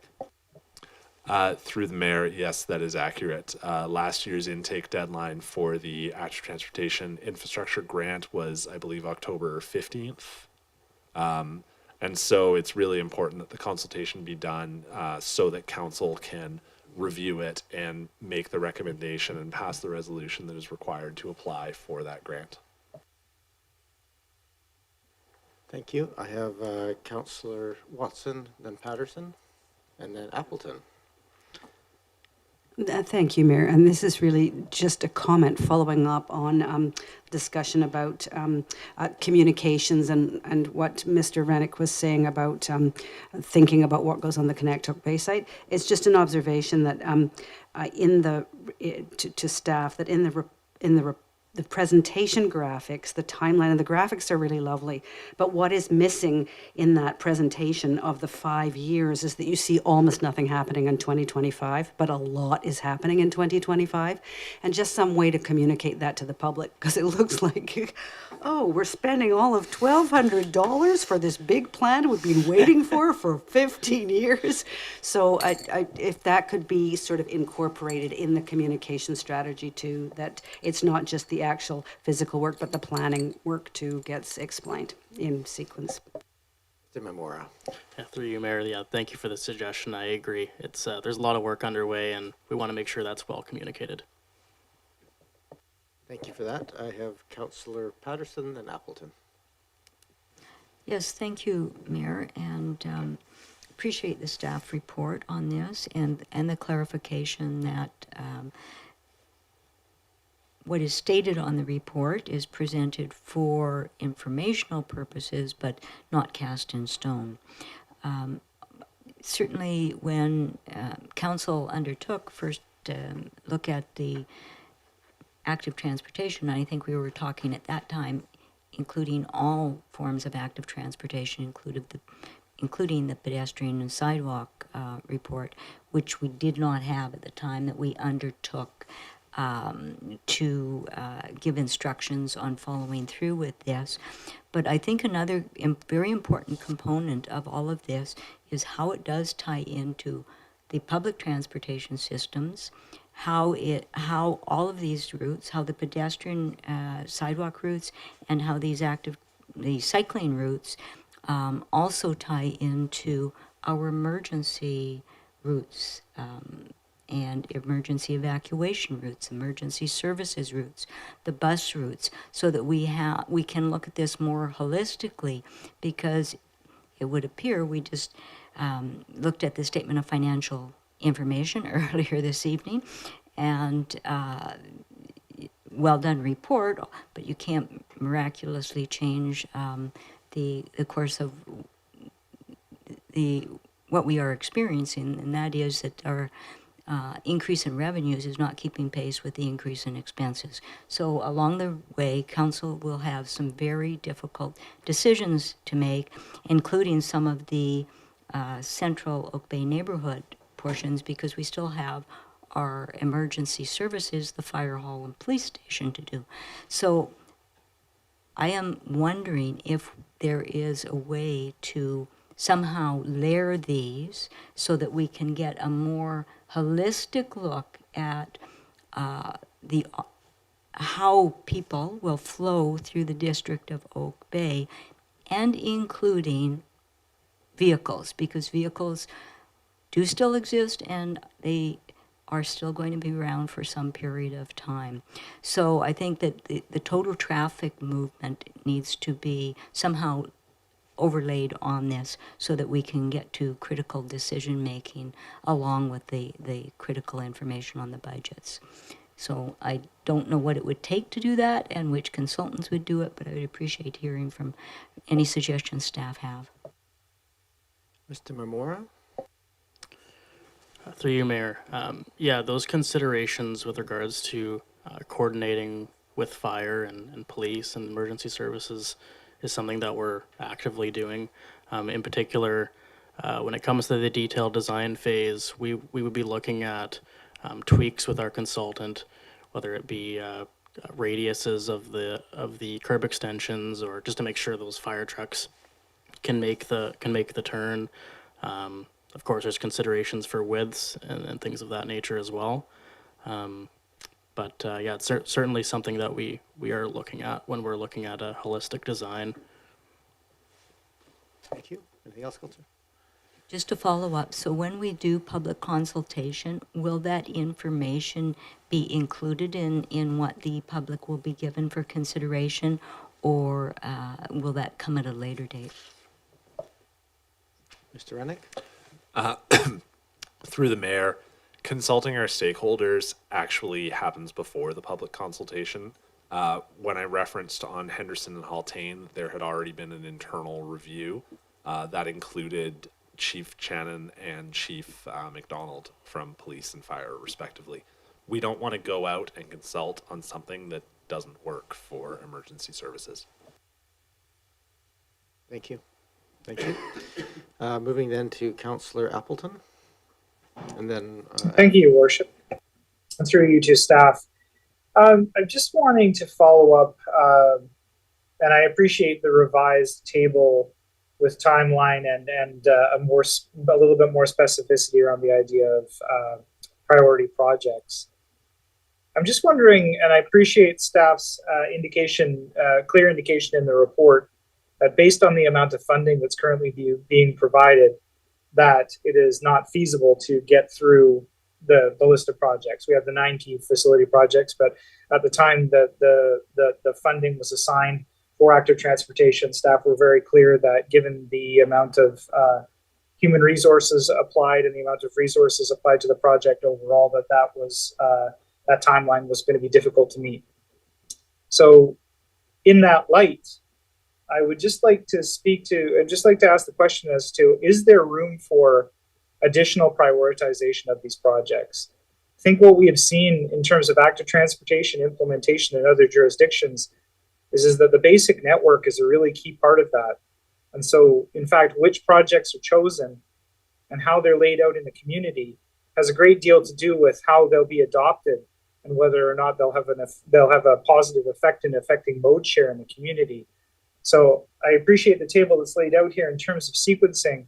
I would say that the basic network of north, south, and east, west routes that would help contribute to that basic network and to help affect that mode shift would be a high priority. So given that we are being informed and that we're clearly told here that it is not feasible to achieve all of the projects that are laid out here, potentially within the timeline established, what avenue do we have to further refine these projects? Is there a desire or is there an intent on behalf of staff to be nimble in terms of how these are laid out and how we respond to these things based on how much funding is available?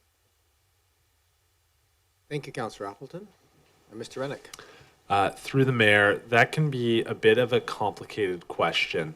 There are certainly opportunities where we could be nimble, where we could designate routes ahead of time to say this will be a bike route. There could be ways that we could look at doing lighter touch so that some of these routes don't have to wait until 2028, 2029.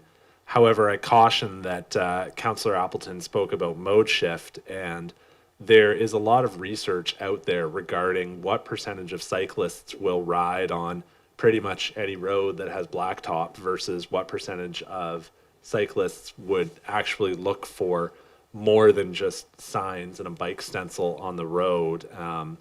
And so I certainly think it would be possible for us to be nimble and to implement some quicker projects, but they certainly would not meet the all ages and abilities intent. And so council would need to consider that. Councillor Appleton? That's it for the time being. Thank you. Thank you. I'm going to go to the public here in just a second. I just really, I think, appreciate the answers in terms of the consultation and the clarity on those pieces.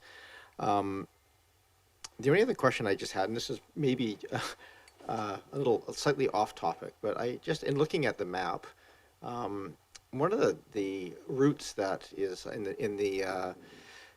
G into the Central Oak Bay Neighborhood Bikeway, at the north end of it, it continues up Midland to intersect Beach Drive. And I just wonder if there's any chance of us also, because that's really not separated bike lanes or anything else, it's just a bike route, of just also considering the addition of the path up Upper Terrace there, so it connects directly with the Cedar Hill Crossroad. That's actually quite a common route for cyclists coming out of the eastern part of Oak Bay to ride up on a much gentler slope to UVic, following that path. And I just realized that it's not included in one of our pathways there. Mr. Memora? Yeah, through you, Mayor. Thank you for for catching that. I think it's something that when we looked at our 2011 active transportation study, that may have been just a miss, and it wasn't flagged at the time. So when we got the new report in 2023, it was also not identified. It was just something that was incomplete and wasn't actually added to the list. So we can definitely get our consultant to take a look at that. If there's a better route, of course, we can get that added in. Yeah, I thank you for that. I certainly, my personal experience from many years ago now, that was my route up to UVic, and it's an exceptionally nice one from a cycling perspective because it brings you right to the Cedar Hill Crossroad terminus. I will just add on to what Mr. Memora said that we did something similar with Route H, which is the McNeil Avenue Beach connection. That's actually shown on the slide. There was originally Route H that crosses Margate Avenue between St. Louis and Beach, and we're showing an H star going along Curry because similarly, when staff was reviewing it, we thought that Margate stretch kind of stuck out like a sore thumb, whereas the Curry option provided a better connection to Windsor Park and to the marina. So I think that some of these fine details of these routes can be fleshed out in the consultation process. Thank you for that. I should have caught it probably years ago in 2011. I just never flagged it, so I appreciate the willingness to kind of contemplate the details. With that, I'm going to invite members of the public to come forward, and anybody online who wishes to speak to us can also raise their hand. Or the members of somebody has to be first. Somebody's here to speak to us, I'm sure. Oh, actually, as you sit down, I have one more question that I just want to get asked for clarification. I noticed that the Oak Bay Avenue commuter route in here is listed as the same date as the pedestrian work for Oak Bay Avenue, and I'm assuming that's because that sort of dovetails with the completion of the master planning process, and that would be the first date we could actually start any major works. Is that the rationale for that date? Thank you, Mr. Mayor. Yes, that is. Okay, thank you. Mr. Cowden, please introduce yourself and municipal. Good evening. My name is Martin Cowden. I live in Saanich, and I am the president of the Oak Bay Village BIA. Having sat here and listened to the comments and the information, it's been informative and helpful to understand many of the circumstances that are, I would suggest, fluid and in the planning phase, more so than as I interpreted first that this is a plan set. And recognizing the significance and the importance, Councillor Patterson, you mentioned about sidewalks and transportation and emergency routes and police and fire. There's a whole lot of things dovetailing.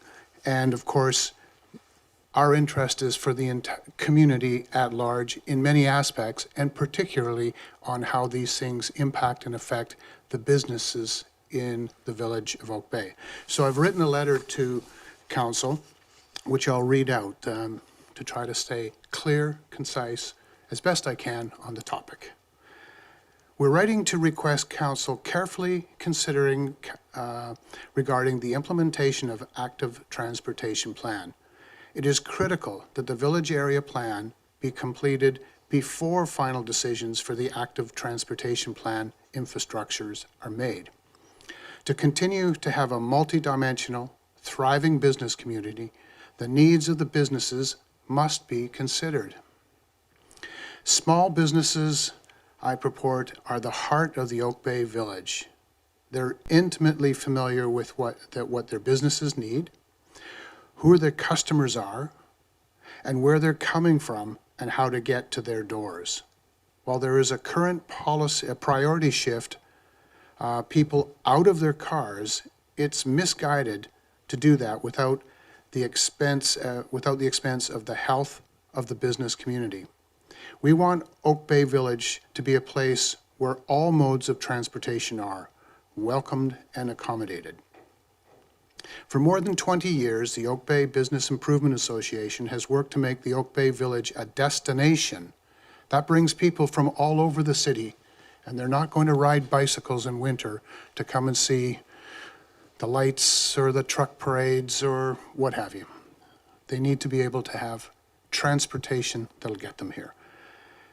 And so for our events, but also for shopping, for services, for ambience, the village provides. The people of all ages and levels of mobility come to the village on a daily basis, and we want to ensure that all facets of our diverse community will continue to be able to do so. In considering how the village may be improved, all forms of transportation must be incorporated into the plan. We also need to look at the use of public space and the evolving way the public interacts with public space. And somebody mentioned their big box bicycles and where do they park them, or bicycle parking, and other methods of parking, not forgetting cars.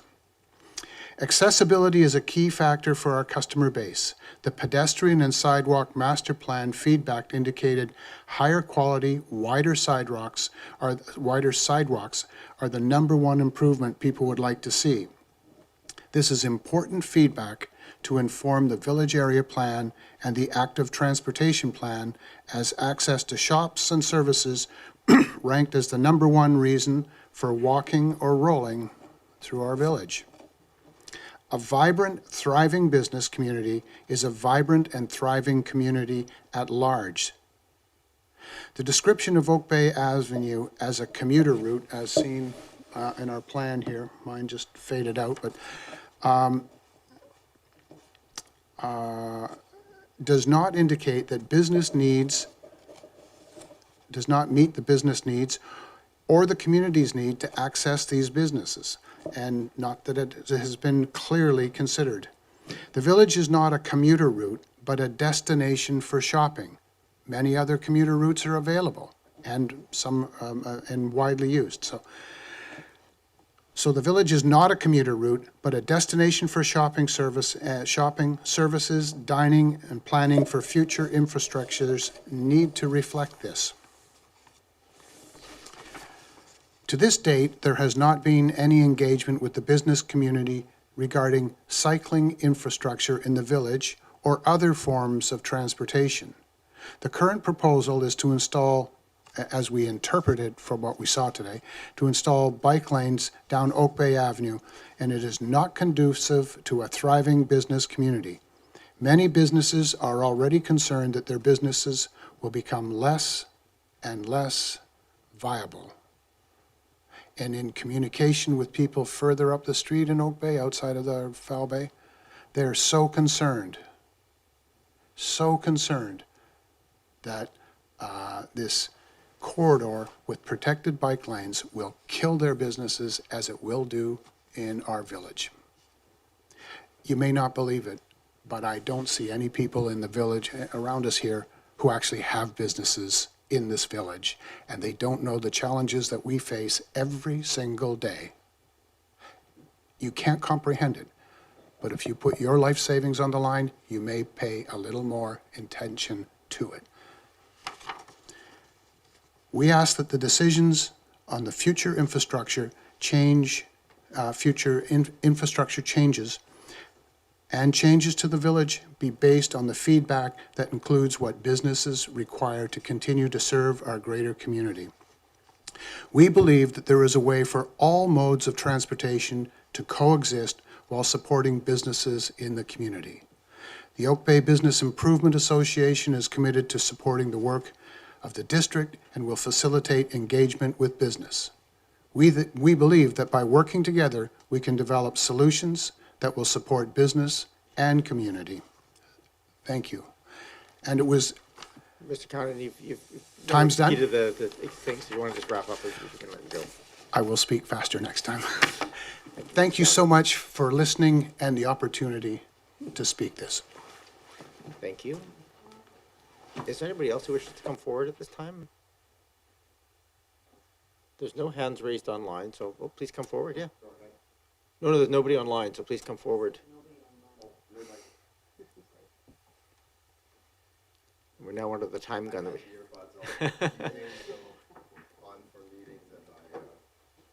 So just... No, I'll speak up more too. Okay, keep put your microphone on. My name is Denis Perret. I'm an Oak Bay resident. I'm here to draw your attention to the petition that the St. Anne Community Group put together. It took us a long time, but we have outlined in there a separate option for you to look at, which technically would probably be very, very low cost to put into effect. But having said that, the main part that I wanted to stress here is the loss of parking in favor of bike lanes in a residential neighborhood. I don't believe is an option to anyone, especially when the majority of houses do not have off-street parking. And even if we did, it becomes very problematic when we have people visiting homes or even care workers for people that are more or older. In addition to that, since the pandemic, a lot of people work from home and their cars remain on the street for the entire duration.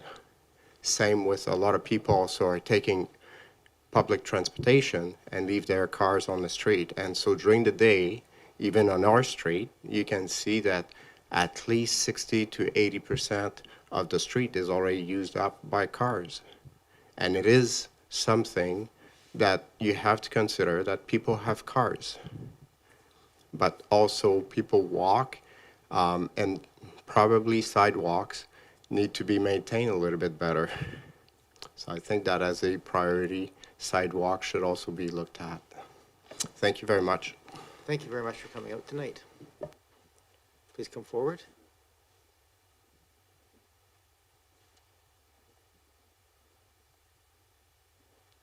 Welcome. Colin Granger, Oak Bay. I've been car-free for a number of years now, and believe it or not, I do patronize businesses. I ride my bike to them, and the businesses I ride my bike to the most are the ones where it's safest for me to ride my bike to. After the lanes went in on like Pandora, Wharf, I found myself going to places like the JBI pub more often and things like that. It astounds me that people don't understand they are opening up access when they have another form of transportation going directly to their business with, you know, and it's a form of transportation that takes up much less space than a vehicle. You are opening up more people that may have never even heard of your shop. But a cyclist is much more likely to stop than a driver whizzing by at 50 kilometers an hour. A cyclist is much more likely to notice your business. So, you know, I'm sorry, but I take it as a personal insult when you don't notice me patronizing your business. So quit acting like only like people who drive cars spend money. Anytime there's been a study done on the subject, it's proven that business goes up with protected, safe bicycle infrastructure. So please look at the studies. Thank you. Thank you, Mr. Granger. Sorry, I have my microphone off. Anybody else wish to come address council? Nobody else? Nope. Nobody else in the room? Nope.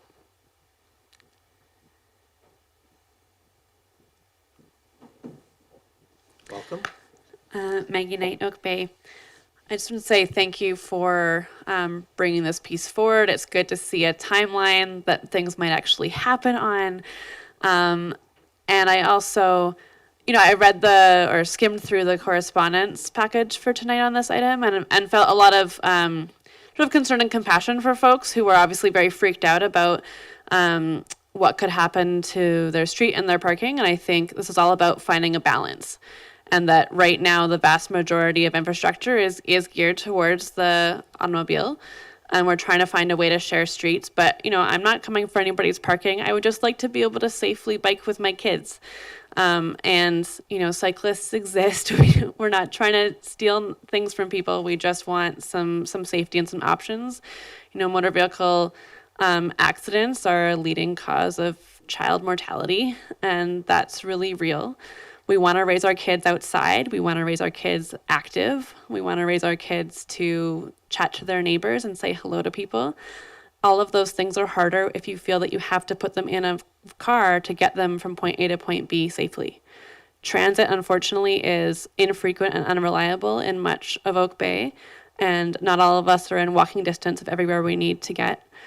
And so biking is a really viable family option. And so I do hope that we can bring the temperature down on some of these topics. I think that we can coexist. I think a lot of assumptions get made in a lot of different directions, and I always try to check myself when I see myself doing that when I'm frustrated. And I would just say, you know, it's nice to see that the Central Oak Bay Neighborhood Bikeway is fairly high up the list because it does connect some of the schools. And I think finding the right balance of traffic calming projects there is important, and what needs to be separated and what doesn't.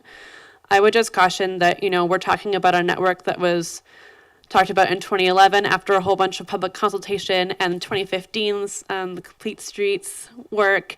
And, you know, we continue on in these rounds and rounds of consultation. And that's really important. And we have to actually do something, or else it's just dead in the water, as Mayor Murdoch said in the last round of budget consultations. So the last thing I would say was, not to put words in staff's mouth, but when I read it, it looked to me like a number of very polite professional ways of saying this is not going to get built in 5 years. And so I look forward to the next round of budgeting in the hopes that you'll give staff the tools they need to do this on the timeline that you're telling the community you're aiming for, and give them the extra staff that they had originally said would be necessary. Thank you. Thank you very much. We have one person coming online. Last name Mark. To unmute, you're welcome to address council. Just name and municipality of residence, please. Hi, can you hear me? And please go ahead. Okay, thank you. My name's Rachel Mark, and I'm a resident of Oak Bay, living on St. Anne Street. And as council and the mayor will have seen in the communications package, and Denise spoke to already, our community has amassed a number of signatures, over 280 in our direct community, who have concern around the implementation of concrete barrier bike lanes on St. Anne. And recognizing what was said before around the designation of specific streets on this map still remains a concern, because as was mentioned, these streets are designated based on the AAA framework, the All Ages and Ability framework. And that includes the full elimination of parking. And while I understand that the term all ages and abilities was directly designed for this active transport framework, I think it's also really important for us to zoom out and think of what those words mean in a bigger community setting. And part of that is considering how people of all ages and ability will have access to their homes if parking is eliminated in front of their house. I think of my neighbor right next to me as an example, who it's hard for him to even go from his driveway up his front steps and into his house.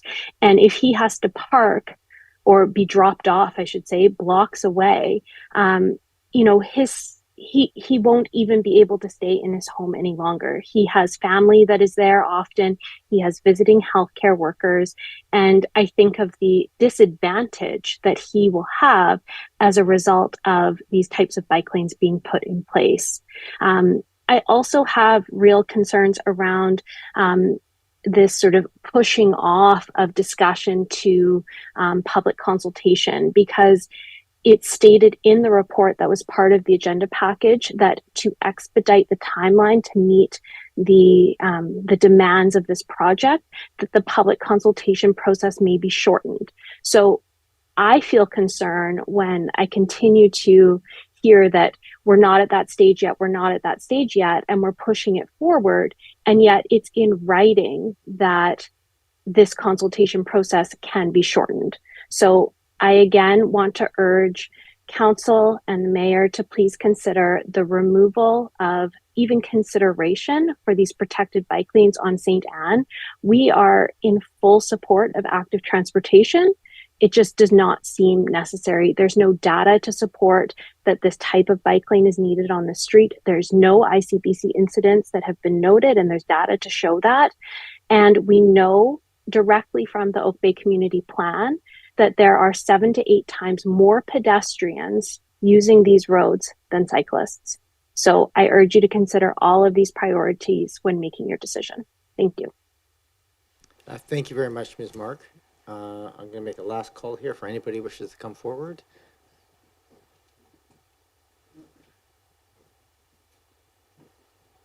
Yeah, Richard Kutcher. I live on Hampshire Road. Just wanted to point out that it's almost as though this consultant that prepared this report didn't look at the community plan. The community plan designates St. Anne and Monterey as a neighborhood bike route. And although the community plan does not define it, I've looked around for other communities in British Columbia. And Rutland, for example, has a neighborhood bike routes. And they define those as cars and cycling with no physical separation. So the community plan, once it's adopted, council or local governments cannot enact bylaws or start works that contravene the community plan without amendment. it almost appears to me as though that's what you've done. You've hired consultants. You've come up with these suggested routes which do not agree with the community plan. So you actually have started works that I don't think you should have done. That's it. Thank you. Thank you, Mr. Culture. I certainly will have a look at that to make sure that we're in compliance on that front. Mr. Taddy, or online? Can you hear me now? We can. Welcome. Yep, thank you. I'll be very brief. You've got a late night. I know council doesn't need reminding, Tim Taddy, Oak Bay. I just wanted to sort of mention again that it's been 14 years and we still don't have kids and families cycling safely to school north and south.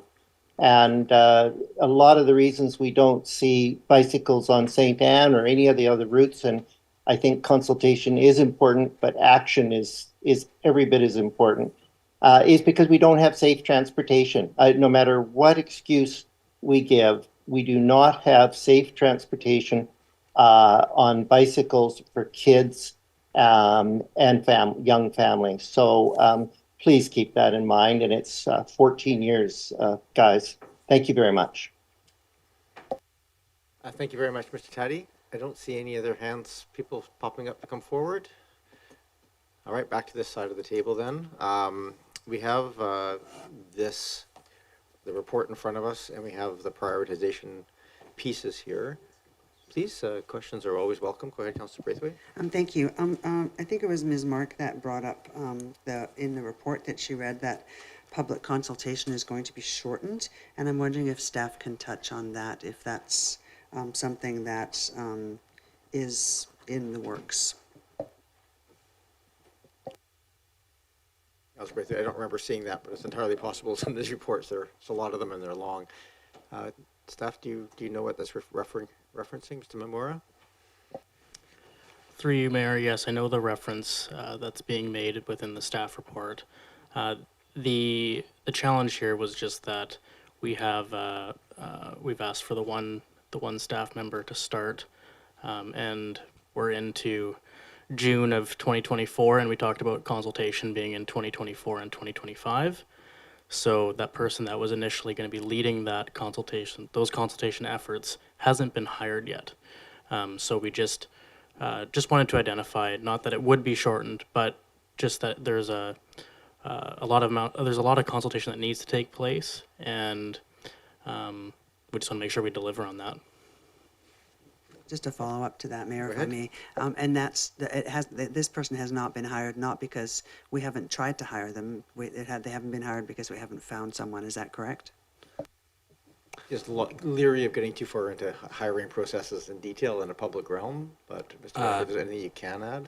I would just say that the funding to be able to hire that person was not approved until the financial plan bylaw was approved by council, and there are processes that take time behind the scenes once that funding is approved. Thank you. Okay. I certainly start with a motion to receive the report. Thank you. Moved and seconded for receipt. All those in favor? Any opposed? Unopposed? Now that's the easy part. Next part here is the 9 key cycling facility projects and the prioritization thereof. Councillor Smart.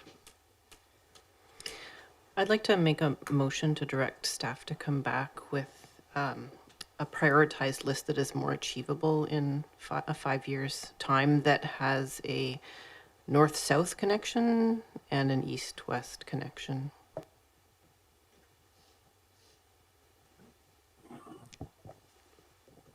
Don't see a seconder at this point. Oh, Councillor. Second, Your Worship. Yep, thank you. Go ahead, Councillor Smart. I very much appreciate how direct staff was in this report about the many, many ways in which this is not going to come together in 5 years. And I would like to address that now and have us not be disappointed in 3 years and 5 years' time at how little has been done. I think the strength of this whole concept that we've gotten behind is to have some kind of network, and I think we're not going to get the community on side unless we have a north-south connection and an east-west connection that are protected that starts getting people out of their cars and, as one of our residents just described, kids and families safely on their bike that don't feel safe otherwise. Any other discussion on that? Councillor Watson?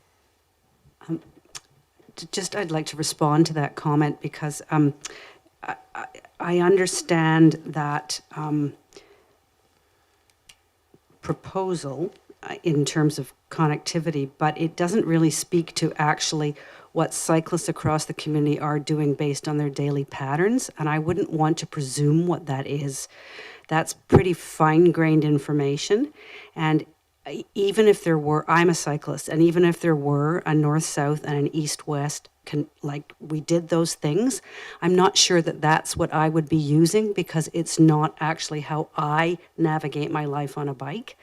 So I have difficulty after we've asked staff to go away and come up with a scheme to try and second guess some of the analysis that was done to present that to us in that order. So just on the fly, I'm not sure that I can support that recommendation. Although I understand the desire, but I'm not sure that the application is the right thing. I have Councillor Appleton and then Councillor Green. We do the motion on the floor. Thank you, Your Worship. I'm in support of the motion on the floor, just in response to the previous comment. I don't in any way see this as second guessing the information that staff has provided to us. I think it is a realistic response to the amount of person power and the amount of resources that we've allocated to the active transportation process in the next several years. Staff have been very transparent in both during budget deliberations and in the content of this report.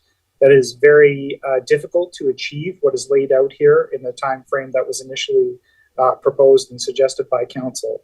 So I see this as a legitimate and reasonable way to achieve a basic network of cycling infrastructure on an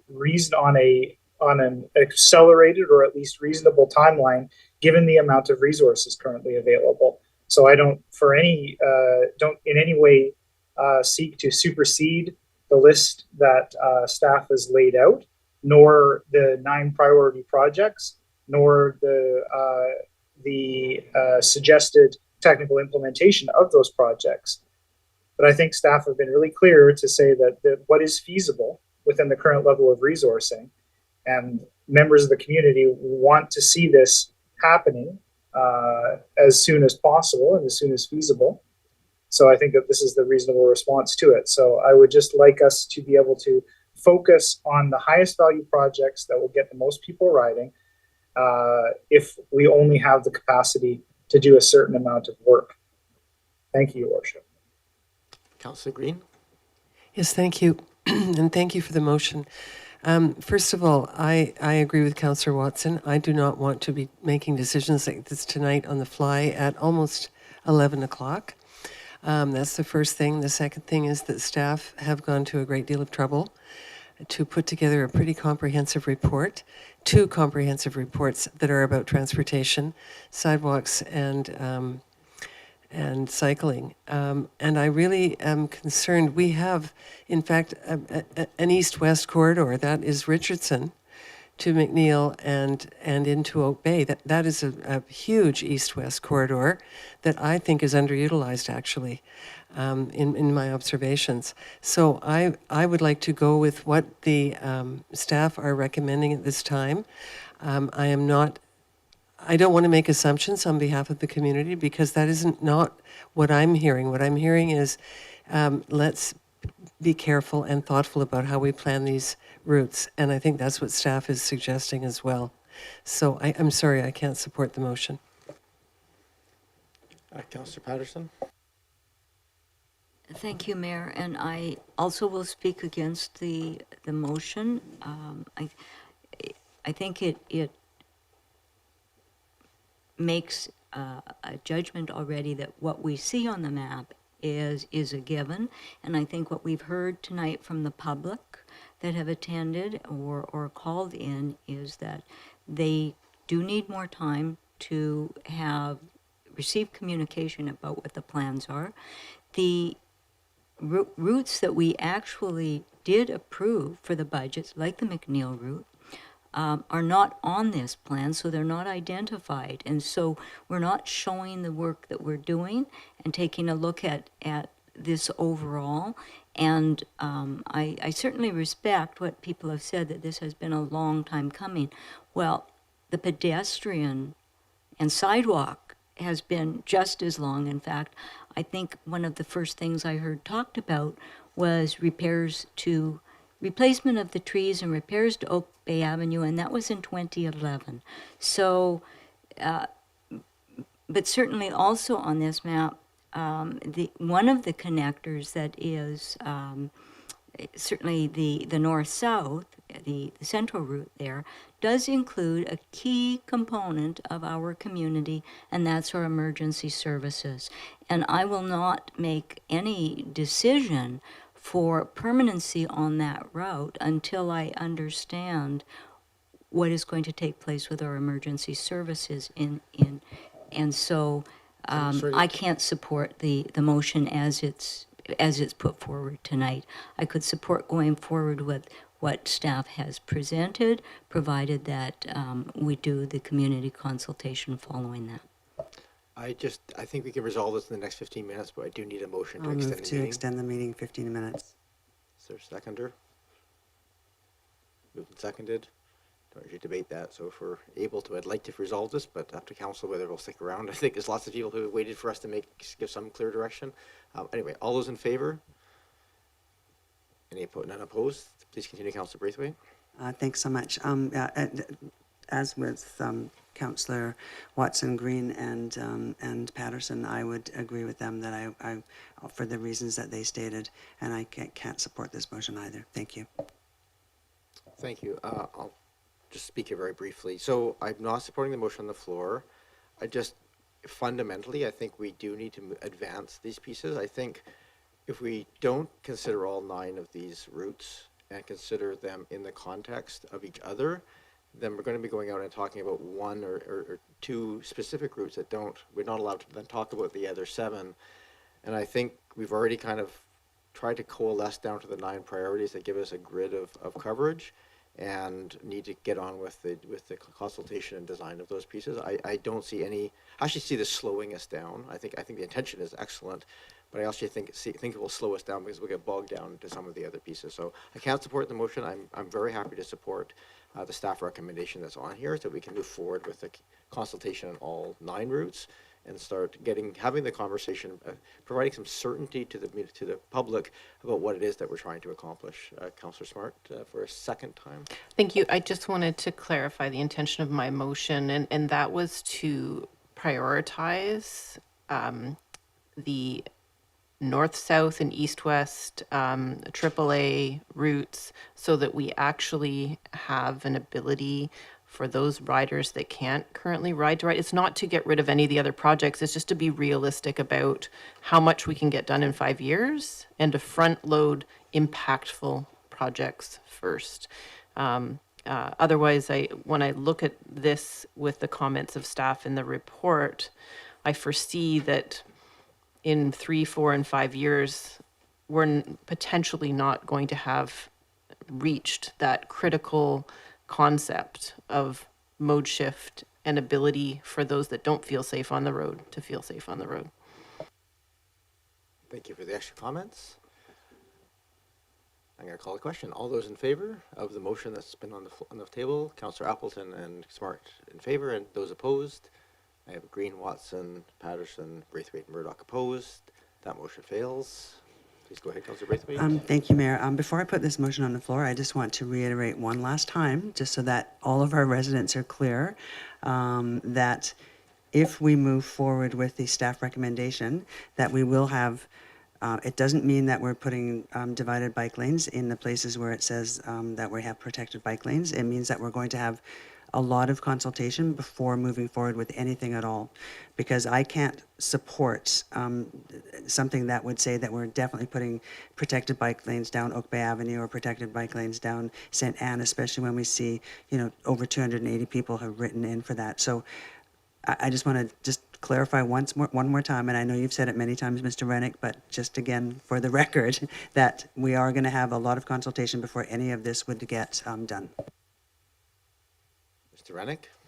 Through the mayor, yes, there will be public consultation on what these routes look like.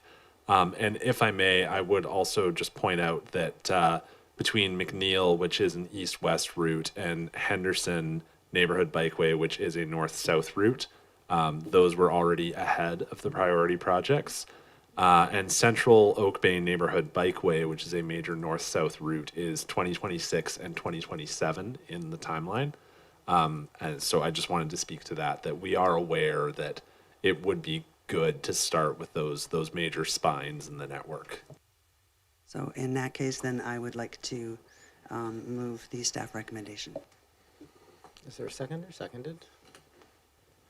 Any discussion? Councillor Smart?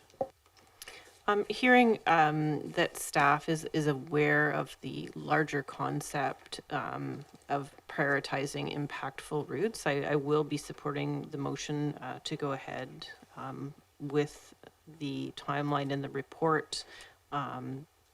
I just wanted to flag my concerns around prioritizing impactful projects and bringing the community on board with this larger impactfulness of mode share. Thank you. So see other hands. I'll just speak very briefly. Supportive of the motion, I've already sort of said I would be. I think it's important. We've allocated money. We've allocated a new staff position. We have asked that designs come to us with AAA as a default. But what that looks like, I think, is going to be fairly interesting to see. And I say that, and I'm looking forward to the consultation, because I think since those AAA designs were sort of ratified and blessed about 15 years ago, a lot has changed. We have a whole explosion of e-bikes, e-scooters, and all kinds of other pieces. And I think as we're looking at designing infrastructure for across the community, especially links up to UVic and higher frequency routes, I think we also have to be looking at some of those design considerations. So, the second part of that is this is linked to our infrastructure. That was the other critical piece that we talked about. We just fundamentally can't afford to build and rip up and build again. And so this whole piece of this, and I really appreciate staff coming back with this, tied to those expected works. We have to recognize this may change, and that's a reality, but at least it gives us something tangible to go forward to the community with and have that communication. So I do appreciate this. I have my own prioritization in my head, but when I look at this list, I do take it as those considerations that we've given, which is the infrastructure and understanding that these spines are critical to those pieces. I'm comfortable with the recommendation that's here in front of us. Councillor Green? I just have one more comment, and really through you, it's a suggestion, and not a direction, a suggestion only. But one of the most effective ways to consult is within the neighborhoods that are identified as part of the cycling network. So if you do on-site neighborhood consultation in those neighborhoods, it's very effective. I mean, if we had done a neighborhood consultation in the St. Anne neighborhood, I think it would have been impactful. So that's my suggestion. I'm not a consultant, but I have done a lot of communication work in groups, and neighborhood meetings are very effective. Thank you. Thank you, Councillor Green. Just for clarification, my understanding is that the broader discussion is really a community-wide piece, which of course the streets will have. The detailed design work tends to have a bit more of a granular discussion with the affected communities. Is that correct, Mr. Rennick? Thank you, Mayor. That has been our approach in the past, yes. That clarification. All right, motion's on the floor. Ready to call the question. All those in favor? Any opposed? None opposed. That carries. I believe that concludes this item on the agenda. Sorry for the extra time that took. Unless there's any new business, I'm looking for a motion to adjourn. Adjournment. Oh, new business, sorry? I did have a motion arising. I will save it for the next meeting because I'm sure there is not an appetite for it right now. Okay, thank Move you. adjournment. Moved and seconded. Thank you. All those in favor? Any opposed? Not opposed. That carries. Thank you.